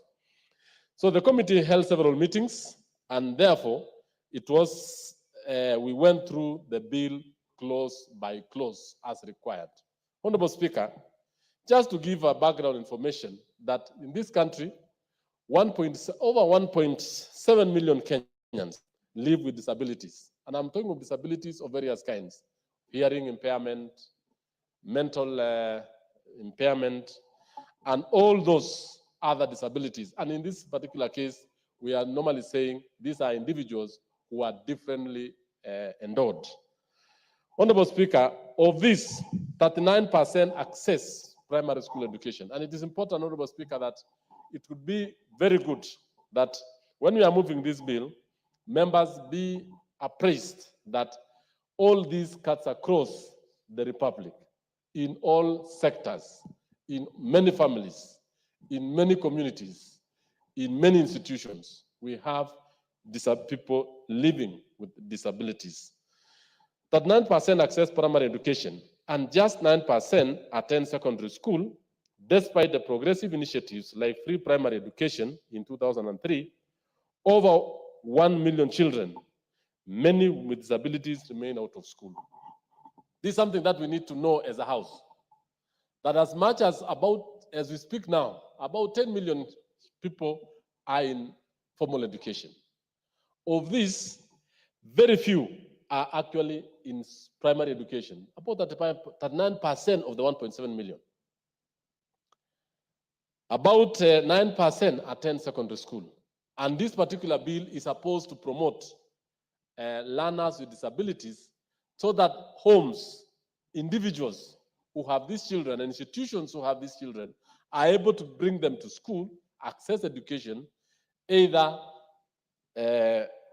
schools that are, or institutions that are only for disabled person or integrated schools. And we need to promote this by even encouraging the teachers and motivating them to even earn more by trying to assist these particular young people. Over the years, the government has undertook a number of reforms to include, for example, the Ngala Mwendwa, the Kajabi, the Koej or the Kamunge report. We have the Munavu report, and even the most recent, the Presidential Working Party on Education and Reform. So, Honorable Speaker, through all this, the government have been trying to make sure that learners with disabilities are assisted through proper legal procedures. It is on this that a number of institutions were established.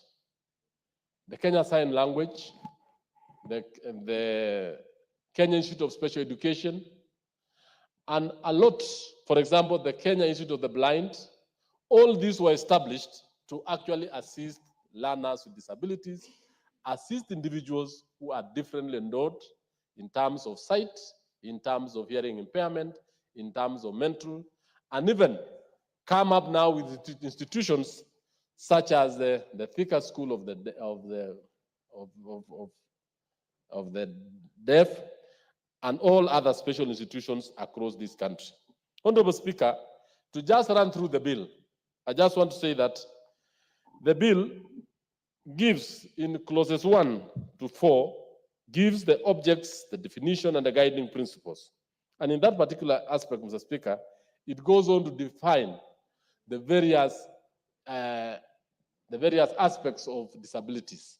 And in this, it is very important for this House that even as we look at them, there are certain proposed amendments that we proposed to even entrench and even ingrain and even make it better in terms of understanding what kind of disabilities we are talking about.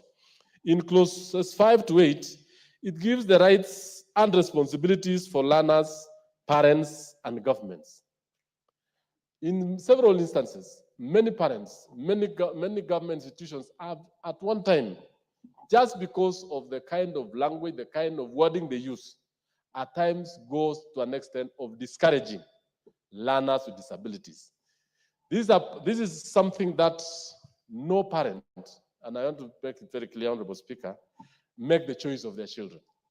It is just by birth. So a number of them tend to think that they get stigmatized. And it's upon this particular bill that we need to come out and encourage majority of our parents, encourage the institutions, and at times, those students which are fairly, I want to use that word, Honorable Speaker, that the disability is not so much to their disadvantage, like for example, the physical and even maybe any of those, they need to be integrated and be looked at like almost like the other children. On clauses 4 to 9 to 19, it gives the registration, admission, and management of institutions. That's why I say the bill looks also into the institutions. How do you admit these children? How do you register a learner's disability institution? And more importantly, how do you actually manage some of these institutions? All through, the committee actually went and looked at all those particular issues, and we proposed a number of amendments to this to strengthen those particular issues that were raised. Honorable Speaker, the committee made a number of observations and stakeholder input. For example, the committee supported the inclusion of teacher aides and learner definition of inclusive education, clearer definition of inclusive education. Honorable Speaker, in most of the schools that we have today, we can have what we call learners which have seriously disabled issues, for example, mental issues, movement. We cannot only rely on one teacher. We need to have specialized teachers who are teacher aid, who have medical understanding of the situation of the child. So that if we are able to have these particular teachers, or what we call teacher aid, they are actually handling the same class. We have the mainstream teacher teaching the lesson, but there is this almost a caregiver or an aid to the teacher in giving support services. In most of the institutions, you'll realize that this particular teacher aid is giving the learner even more, is going to encourage the learner even more to like the schooling, to be in that particular place, and therefore you'll be of assistance to him.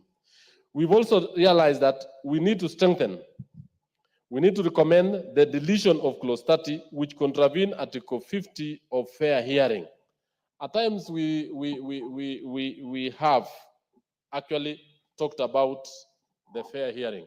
At times as students who have hearing impairment, who have some challenges, at times he's actually given marks that are of the same level with the normal child. And this one I'm talking about the issues of visual, the issue of hearing, all those.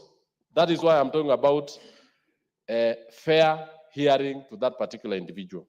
On the other note, Honorable Speaker, we have increased penalties under clauses that, or imprisonment for up to 3 years, or both, for individuals who might take advantage of disabled people. An individual who takes advantage of a disabled child, or actually molests, or actually mistreats, is actually, we are seeing as the Committee of Education to have actually done a more disservice to this individual than even on a more normal child. We have also required clarified staff qualification, especially for non-support teaching support personnel on clause 28. Honorable Speaker, after thorough deliberation and public consultation, the committee recommended that the House approves the Learners with Disability Bill with amendments as detailed in schedule of amendments appended to the committee's report. Honorable Speaker, in conclusion, the bill affirms our national and international obligations to uphold the dignity and the rights of persons with disability, especially children and youth. It gives legislative weight to the constitutional principles of inclusivity, equality, and non-discrimination in education. The committee remains committed to supporting a just, accessible, and inclusive education system for all learners in Kenya. Honorable Speaker, I move and I request Honorable Member for Kimilili to second.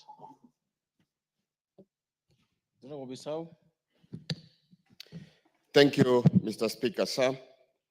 On the onset, I stand up to second and support this Senate bill on the Learners with Disability 2023. Mr. Speaker, disability is not inability. These children, given a chance, they can excel even more than the ordinary children. So if you look at this bill, it actually also devolves the management of learners with disability from the county governments, having county education boards, and also having county education resource centers, which will really help these children.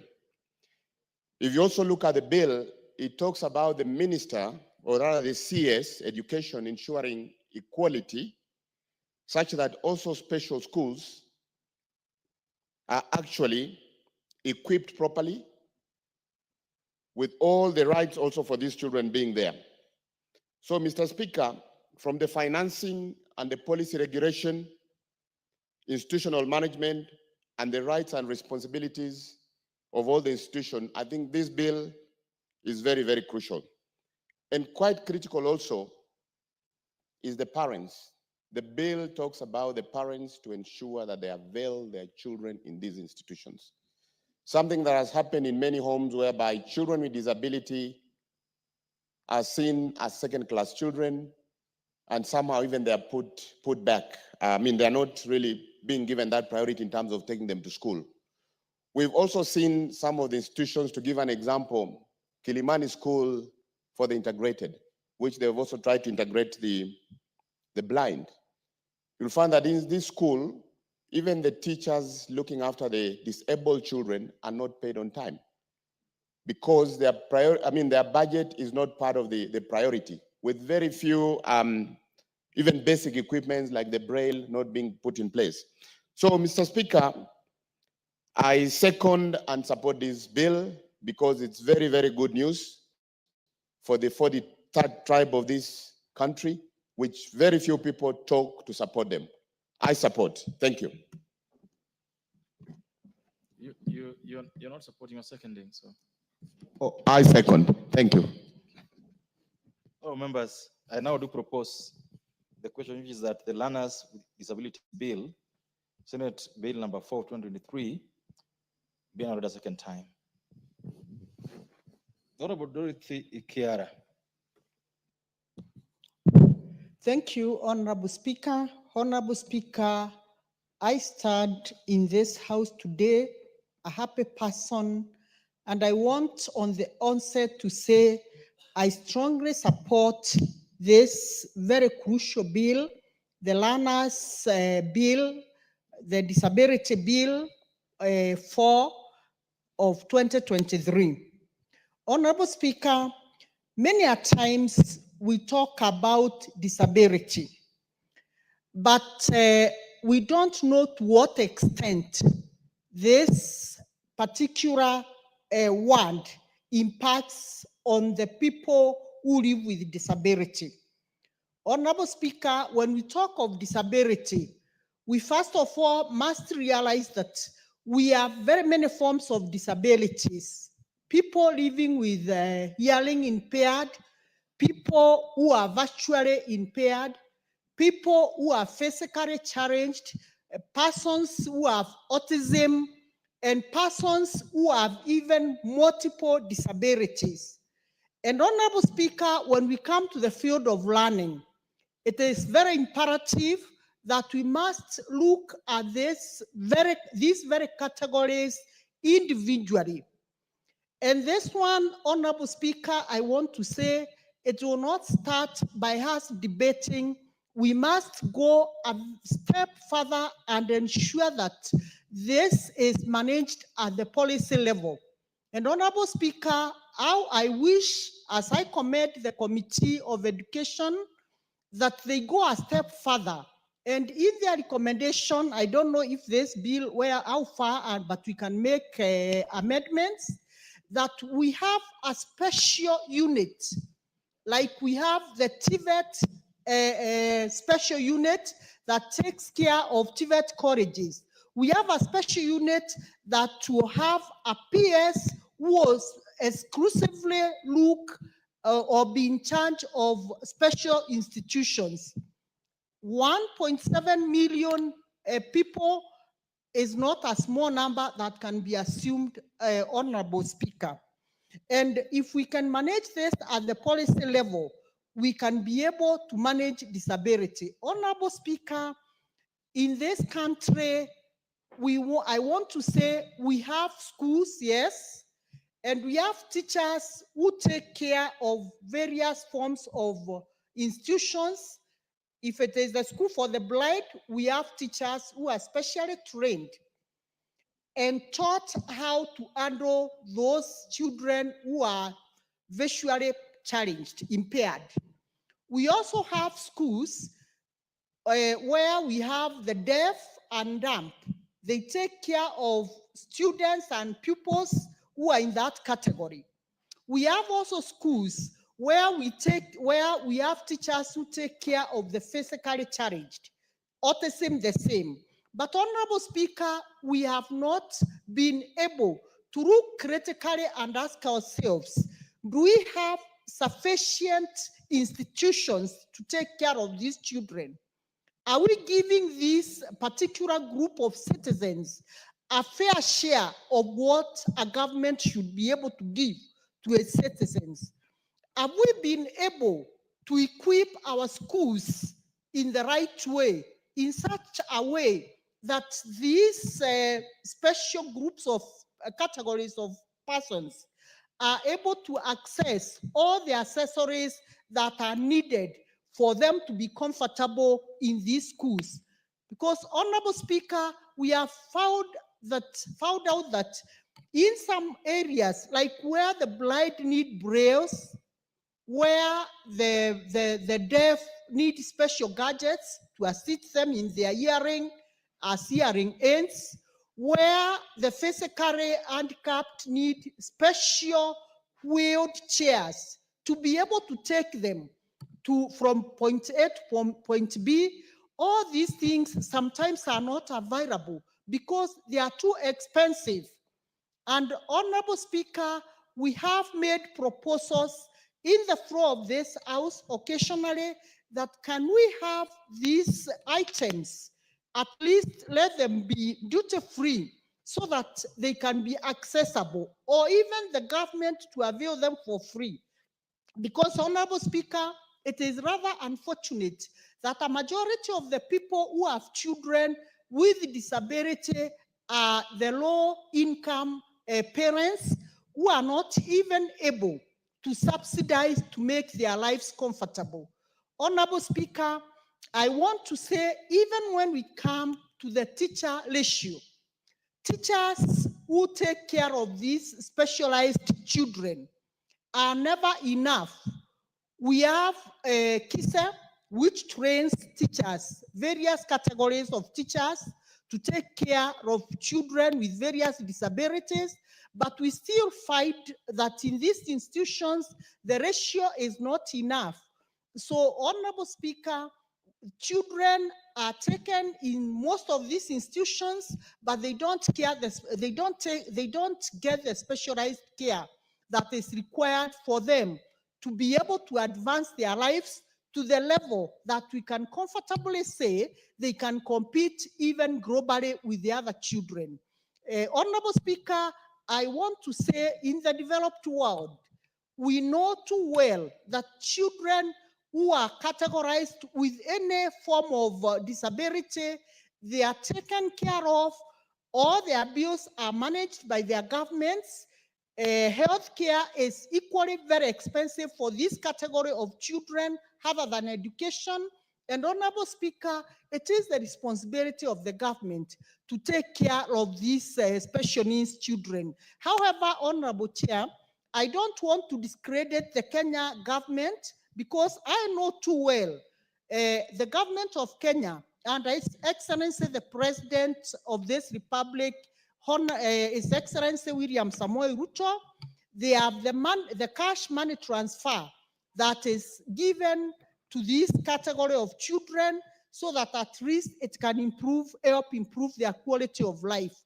Honorable Speaker, I want to buy the idea of chair education, who has said clearly that, yes, we need these children integrated in the normal institutions. And, Honorable Speaker, this is the only way even that they can be more accepted in the society. But I want to say we have other children who have very severe disabilities that they cannot be integrated. The government must look at ways and means in which the severely disabled children can also be given a fair share of their life to socialize. They may not be going to school to learn so much because some are beyond conceptualizing anything, but they have to be given an opportunity to socialize and know that there is life beyond the confinement of their parents' house. Because, Honorable Speaker, what happens to parents who have severely disabled children? They cannot carry them on their back to take them to any institution.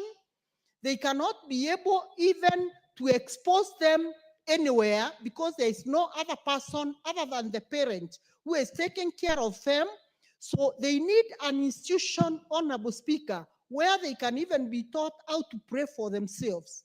Honorable Speaker, I want to say, and I want to say it is the responsibility of the government to give every human being a chance to live a life to the maximum. Whether they are able to know where they are, but that noise alone can make them even wake up and know there is world. So, Honorable Speaker, I strongly want to support this bill and say it is a very crucial bill. And if there is anything that is happening in the Education Committee, and if there's anything that will take them to heaven, is to think about this special category of persons. Thank you, Honorable Speaker. I support. Said, the member for Machakos County for this matter.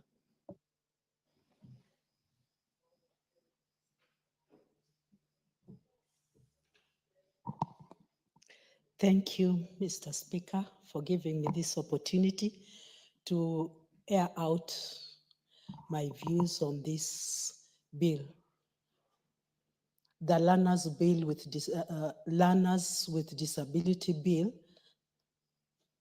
a Senate Bill number 2023. I want to applaud the minds that came up with this great bill. Indeed, I've heard the Chair of Education articulate it, and I believe this is long overdue. If there's anything, and if there's one thing I have passion for, are the children living with disability. I've had an opportunity to travel to various schools in my county, and I can testify to majority of them are living, those children that are schooling, the PWD students are living, are learning in very, very disappointing environments. In fact, I remember just the last month, there was the head teacher of Wamonyo Special School who was calling for assistance because the toilet that the children use had sunk in, and they did not know what to do because there's no funding. The parents cannot afford to put up another toilet. And when she called for a meeting with the parents, they were literally crying, asking, where do they take those children? And I feel with this kind of framework to ensure that the institutions have a clear policy on how to run the schools, and if the schools will be nicely funded, I think this will go a long way. Let me say there's another one I also visited in Masinga, where the primary school PWD students were sharing the same hall as boarders. And there was just a petition that was there to make sure that the young boys do not cross over to the young girls. But you could see them trying to put up some holes so that they could peep on the other side where the young girls were sleeping. What does this say? These schools have been neglected for a long time. And let me say, in some parts of the country, there are so many of them that funding is not enough, and the capitation that is forwarded to those schools are never enough. So I want to support this bill and say that I wish the whole house would stand strong. And also when it comes to implementation, let us see it come to being. The parents are suffering. They are parents from vulnerable families and disadvantaged families, and they cannot even afford to take their children to these boarding facilities. And with that few remarks, I wish to support. Thank you, Mr. Speaker. Member for Jororok. Thank you, Mr. Speaker. I also rise to support the Learners with Disabilities Bill. Mr. Speaker, the special needs education is an area that we've really overlooked as a country, and it is time that we really put emphasis on these institutions. This bill, Mr. Speaker, as you know, the right to education is a constitutional right, and nobody can deny any learner right to education on the basis of disability. Mr. Speaker, these bills removes the barriers that normally exist in terms of access to education to the learners with disabilities. And it also ensures that learners recommends and ensures that learners with disabilities access support services in terms of making the learning of the learners with disabilities smooth. The bill also ensures that the infrastructure that exists in our learning institution is friendly to the learners. But Mr. Speaker, as we pass this law, we also need to ensure that when it comes to budgeting, special needs education faces a lot of acute shortage in terms of the funding. And this house being having a role in making budget, and as we are coming to making of the 2025-2026 budget, we need to be intentional in terms of funding special needs education in 2 or 3 ways. And one, Mr. Speaker, ensuring that the TSC is well funded to ensure that we have teachers who are trained in the special needs. Mr. Speaker, in most of our areas, and especially constituencies, we have schools and classrooms for special needs, which are closed for the lack of special needs teacher.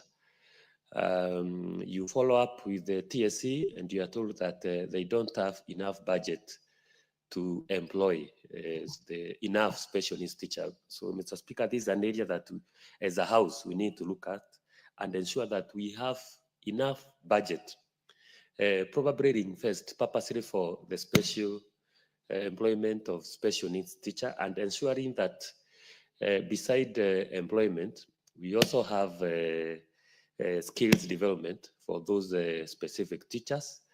And also, Mr. Speaker, in terms of budgeting, you also need to ensure that we allocate enough funds for infrastructure, especially in public school, infrastructure for the special needs schools wing and the special needs institutions, and to ensure that learners have enough assistive devices. Because you find, Mr. Speaker, yes, in some schools where we have the learners and we have the schools, you find that they lack assistive devices. So, Mr. Speaker, as I support this law, I urge that when it comes to budgeting, let's be intentional, let's allocate enough money to ensure that the special needs education is supported in this country. I support. Thank you. Member for Teso South, you want to speak on this matter? Go ahead.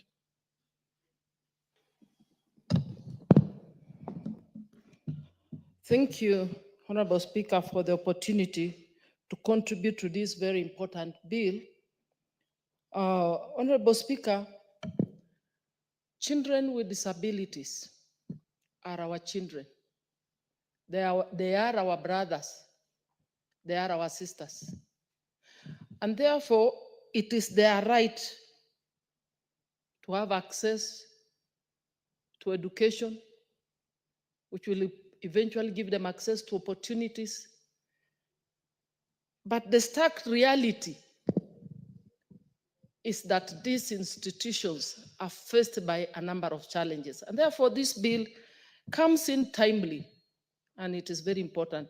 Honorable Speaker, I have visited special schools in my own constituency. You find that the teachers are so committed, the parents are committed. There are teachers who get into their own pockets and use their own money even to provide food for these children in the special schools, because these special schools have been ignored for a very long time. You go to a school, children are sleeping on the floor, they have no food to eat, no assistive materials for training, and therefore, this bill speaks to inclusive education, where learners with disabilities can learn alongside their peers with appropriate support, where we will be able to provide these basic required facilities within these institutions. Honorable Speaker, even in our budgeting, both national and county government, I want to support my colleague who has said we must be very deliberate. We have to be very deliberate in our budgeting to ensure that we have provided, taking cognizance of the specific needs and disparities within certain areas, especially the marginalized areas. In fact, we should even have an affirmative action for marginalized areas so that we're able to accommodate these children with special needs. Honorable Speaker, capacity building is also very critical. And this bill provides that these institutions that are taking care of these special needs children and the staffing therein must be capacitated enough for them to be able to take care of these children. Honorable Speaker, special schools, even to the honorable members, I think we must be deliberate also when it comes even to bursaries to ensure that we have provided for these special schools. Because some of the parents, and even the parents, and I am very happy that this bill is speaking to all this, because if you go to certain areas, you find that parents who are still locking children with special needs in the houses and not taking them to schools. And again, I want to refer to my constituency. I'm very happy with the teachers that are in these schools because they get out of the school compound and visit homes to look for these children and get them and take them to school so that they can also get access to education. So there is need for us to support these institutions so that even the teachers will make their work a little easier and a little comfortable as they commit themselves to support and provide for these children with disabilities. Honorable Speaker, I support this bill. Thank you. Honorable Owundo. Go ahead. Yeah, thank you so much, Honorable Speaker. Honorable Speaker, I want to start by appreciating the Senate for originating this bill. If my memory serves me well, this bill was in this House, and it actually last because of, I think, the end of our term. And then somebody, an honorable member from the Senate picked it. And I also want to thank my Committee on Education for agreeing to co-sponsor the bill. And I think this is the way we should be doing things, Honorable Speaker, where whichever house originates a bill, we could get an honorable member from that house to co-sponsor, and then we get these laws into place. Honorable Speaker, I want to share some very practical experiences on these learners with disabilities. And this is because in my own constituency, Kitui Central, Honorable Speaker, I have 3 institutions serving learners with disability. I have an institution serving those who are mentally handicapped. I have an institution serving those who are deaf. And I have an institution serving the visually impaired. And I have chance to interact with them, Honorable Speaker. Honorable Speaker, I want to say this. Just these students with disabilities, everything relating to them is also special. And the fact that everything is special, it makes this education so expensive to everybody involved, starting with the parents. So, Honorable Speaker, if you look at the situation, and that's why I want really to appreciate this bill, because it is discussing the legal framework and the institutional framework so that we provide the right learning environment to learners with a disability. For example, Honorable Speaker, the ones who are visually impaired, you know, they use the braille. I remember at one point I did a petition to this house, to the Committee of Education. There are about 24 teachers in this country who are able to assist development of the material they use. For your information, Honorable Speaker, those teachers are not employed by TSC. They live on handouts from the parents of the institutions. In the whole republic, there are about 24. And TSC cannot even take them up and put them in their payroll so that they motivate them. So you see, they are playing such a key role in the education of these learners with disability, but they are not being paid. So it becomes very expensive, Honorable Speaker. And how I wish that as a house, we could be able to look at, identify such teachers and make sure that they are employed even before we employ the other teachers. The second point, Honorable Speaker, the three institutions in my constituency, if you look at the government funding in terms of infrastructure, that is through the Ministry of Education, it is minimal. Actually, it is through CDF, NGCDF, that we have helped them get some facilities. We have renovated classrooms, we have renovated their workshops, we have renovated their dormitories, and I want to appreciate one of our government organizations from Germany, which has done a massive structure for the ones with the visually who are impaired. So if you go there, Honorable Speaker, you ask yourself, what is the role of our government in this important special education? And that's why I want to say, I tend to agree with my colleagues who are saying, I think as a house, now that this bill is with us here, we must work very hard that the bill is passed by this house. And after we pass the bill, Honorable Speaker, I don't know whether at the third reading we could also come up with other than the institutional and the legal framework, whether we could be very specific in terms of the financial framework in funding these special learners, so that the bill will be very strict in terms of how does the government fund this special education? Because in that case, then our kids will be able to get the right education. The other bit, Honorable Speaker, which is important, is the parents. Honorable Speaker, you know, we all know education is what? Is free in this country. And what has happened is because we have lumped special schools with the normal primary schools, we say education at primary level is free. So in terms of bursaries, you find these particular institutions, we don't consider them in terms of bursaries because they're still offering basic education in terms of primary school. But Honorable Speaker, if you look at the statistics which have been provided by the mover has told this house that out of the learners who are in the basic education, that is primary and secondary level, it is only 9% which transits to secondary education. The cost of that, Honorable Speaker, is basically because of the expenses involved. Honorable Speaker, so many parents have come to my office looking for support because they have been asked to pay by the principals of such schools for the upkeep of their students. And as I said earlier, since everything required of these students is special, then it becomes very expensive. And so most of the parents are not able to afford. And I agree with the Honorable Emase when she says, I don't know whether it's Emase or the other Honorable member, when they say that when you do research, Honorable Speaker, you realize that majority of the homes where these kids come from are actually homes which are mostly poor homes. So very few would be coming from well-to-do families. On that note, Honorable Speaker, you realize that education of this learner special with a disability is so expensive that most parents cannot afford.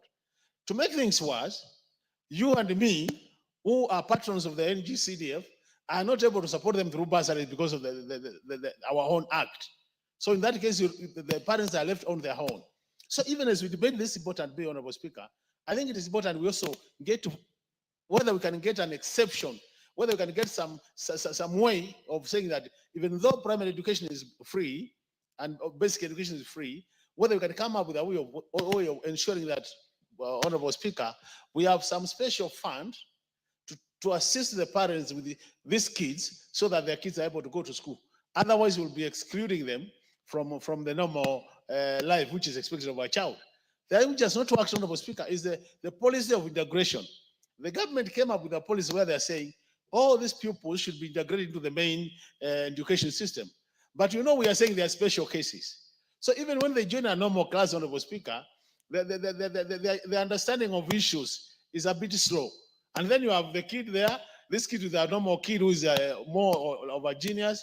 So even when the teachers are teaching them, they can't do it at the same pace. So you find these kids, they're even marginalizing the issues of educating them. So even as you talk about integration of the education system, it's important also we determine the level of disability. Otherwise, most of these kids will be left behind. Others are isolated. You go out to their class, you find they are on their own. They don't even interact well with the other students. So this issue of learners with disability is a very important issue. And I want to agree with those who are saying, if we want to go far as a country, we must give these learners with disability special attention. We must give them special budgets so that they're able to go to the level they would want to go in terms of their education. With this many remarks, Honorable Speaker, I want to thank you for the opportunity, appreciate our Education Committee, and appreciate Senate for this debate and bill, and urge honorable members that we fast track this bill, let it get to the third reading, and have it becoming an act of parliament so that these kids can benefit out of this bill. I submit, Honorable Speaker. Thank you. Thank you. Member for Kipkelion East. Thank you, Mr. Speaker, for giving me time to contribute and also to thank the Senate for coming up with this bill, Mr. Speaker, and also be able to congratulate the Education Committee for having taken time to go further and even to be able to come out with more details in this bill, Mr. Speaker. Mr. Speaker, I want to say that students with special needs, Mr. Speaker, are actually part of our environment. They are part of our families. It's only that, Mr. Speaker, they have different needs, and that is why we say that they have special needs, Mr. Speaker. Mr. Speaker, I think this bill actually have taken my time to be brought, and I want to say that, Mr. Speaker, this is the right time now to move forward, because by doing so, Mr. Speaker, we are going to help these students with special needs. It's not only in schools, Mr. Speaker, but I want to say that this goes a long way also to the parents, that the parents should be able to be encouraged and also to be involved in actually taking care of these students with special needs, Mr. Speaker. And not only that, I want to say, Mr. Speaker, all of us are candidates for these special needs, because today we are okay, and the next day we might find ourselves in the same level, Mr. Speaker. What I want to also say is that in addition to that, Mr. Speaker, good environment for learning should be also be created for these students with the special needs. You find out in some schools, Mr. Speaker, even for the people with disability, you find that whenever they are going to offices and even in schools, there are stairs, Mr. Speaker. And actually the government have encouraged there before that good environment should be created for them. These students, Mr. Speaker, I want to say that, like in my constituency, I have two schools. We have Kipkelion Special School, where we have those students with special needs. We have Kedawa School for the Deaf. And I want to say, Mr. Speaker, if these students are encouraged, if they are given proper training and proper education, they can do marvelous. I want to say, like last time, the Kedawa School for the Deaf, they did very well. They went all the way to the national in music festival, Mr. Speaker. Same thing with Kipkelion Special School. I want to say, Mr. Speaker, that if we want to help them, Mr. Speaker, the government should be very keen, especially when it comes to capitation. I want to say that, Mr. Speaker, the government should be able even to add more capitation for these special students with special needs. And by doing so, Mr. Speaker, I know they will be able to be assisted properly. I know they have special talents, and not only that, even in the academics, Mr. Speaker, we can find even in hospitals, those who are working as doctors, some of them have got good jobs. So we should not actually derail or curtail their talents, Mr. Speaker. I want to say that also the government should be able even to come out, even if it is possible. We should have peers who will be dealing with special needs. We can have that one as a government, and I know by doing so, Mr. Speaker, we are going to manage these students with special needs, Mr. Speaker.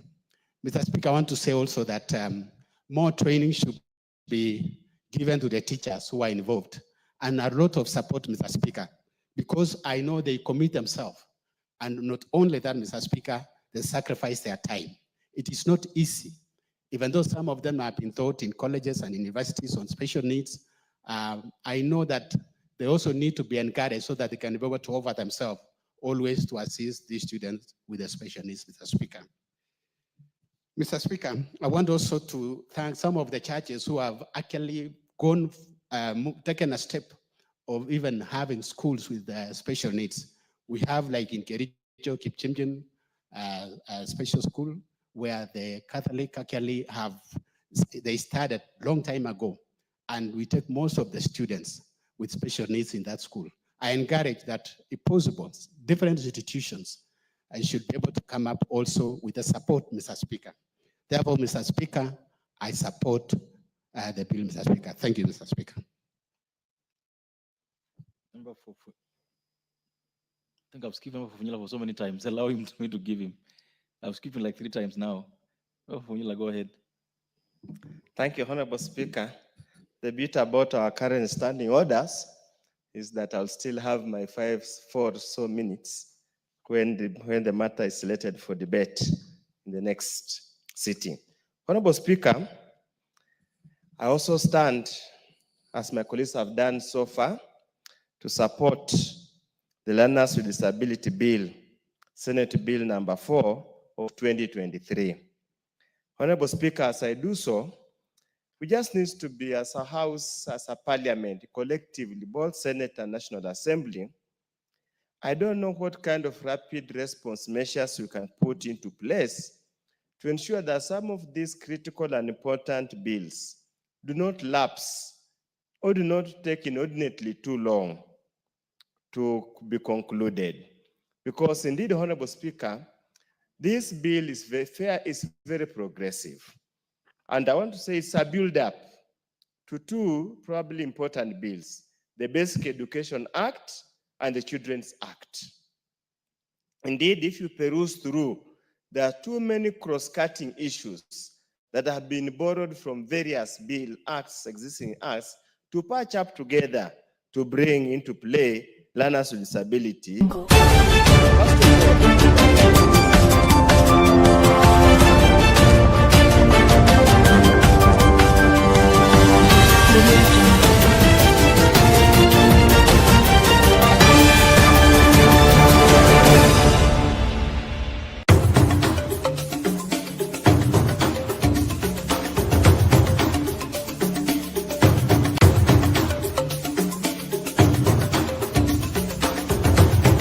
Sound Candy Talk Live News.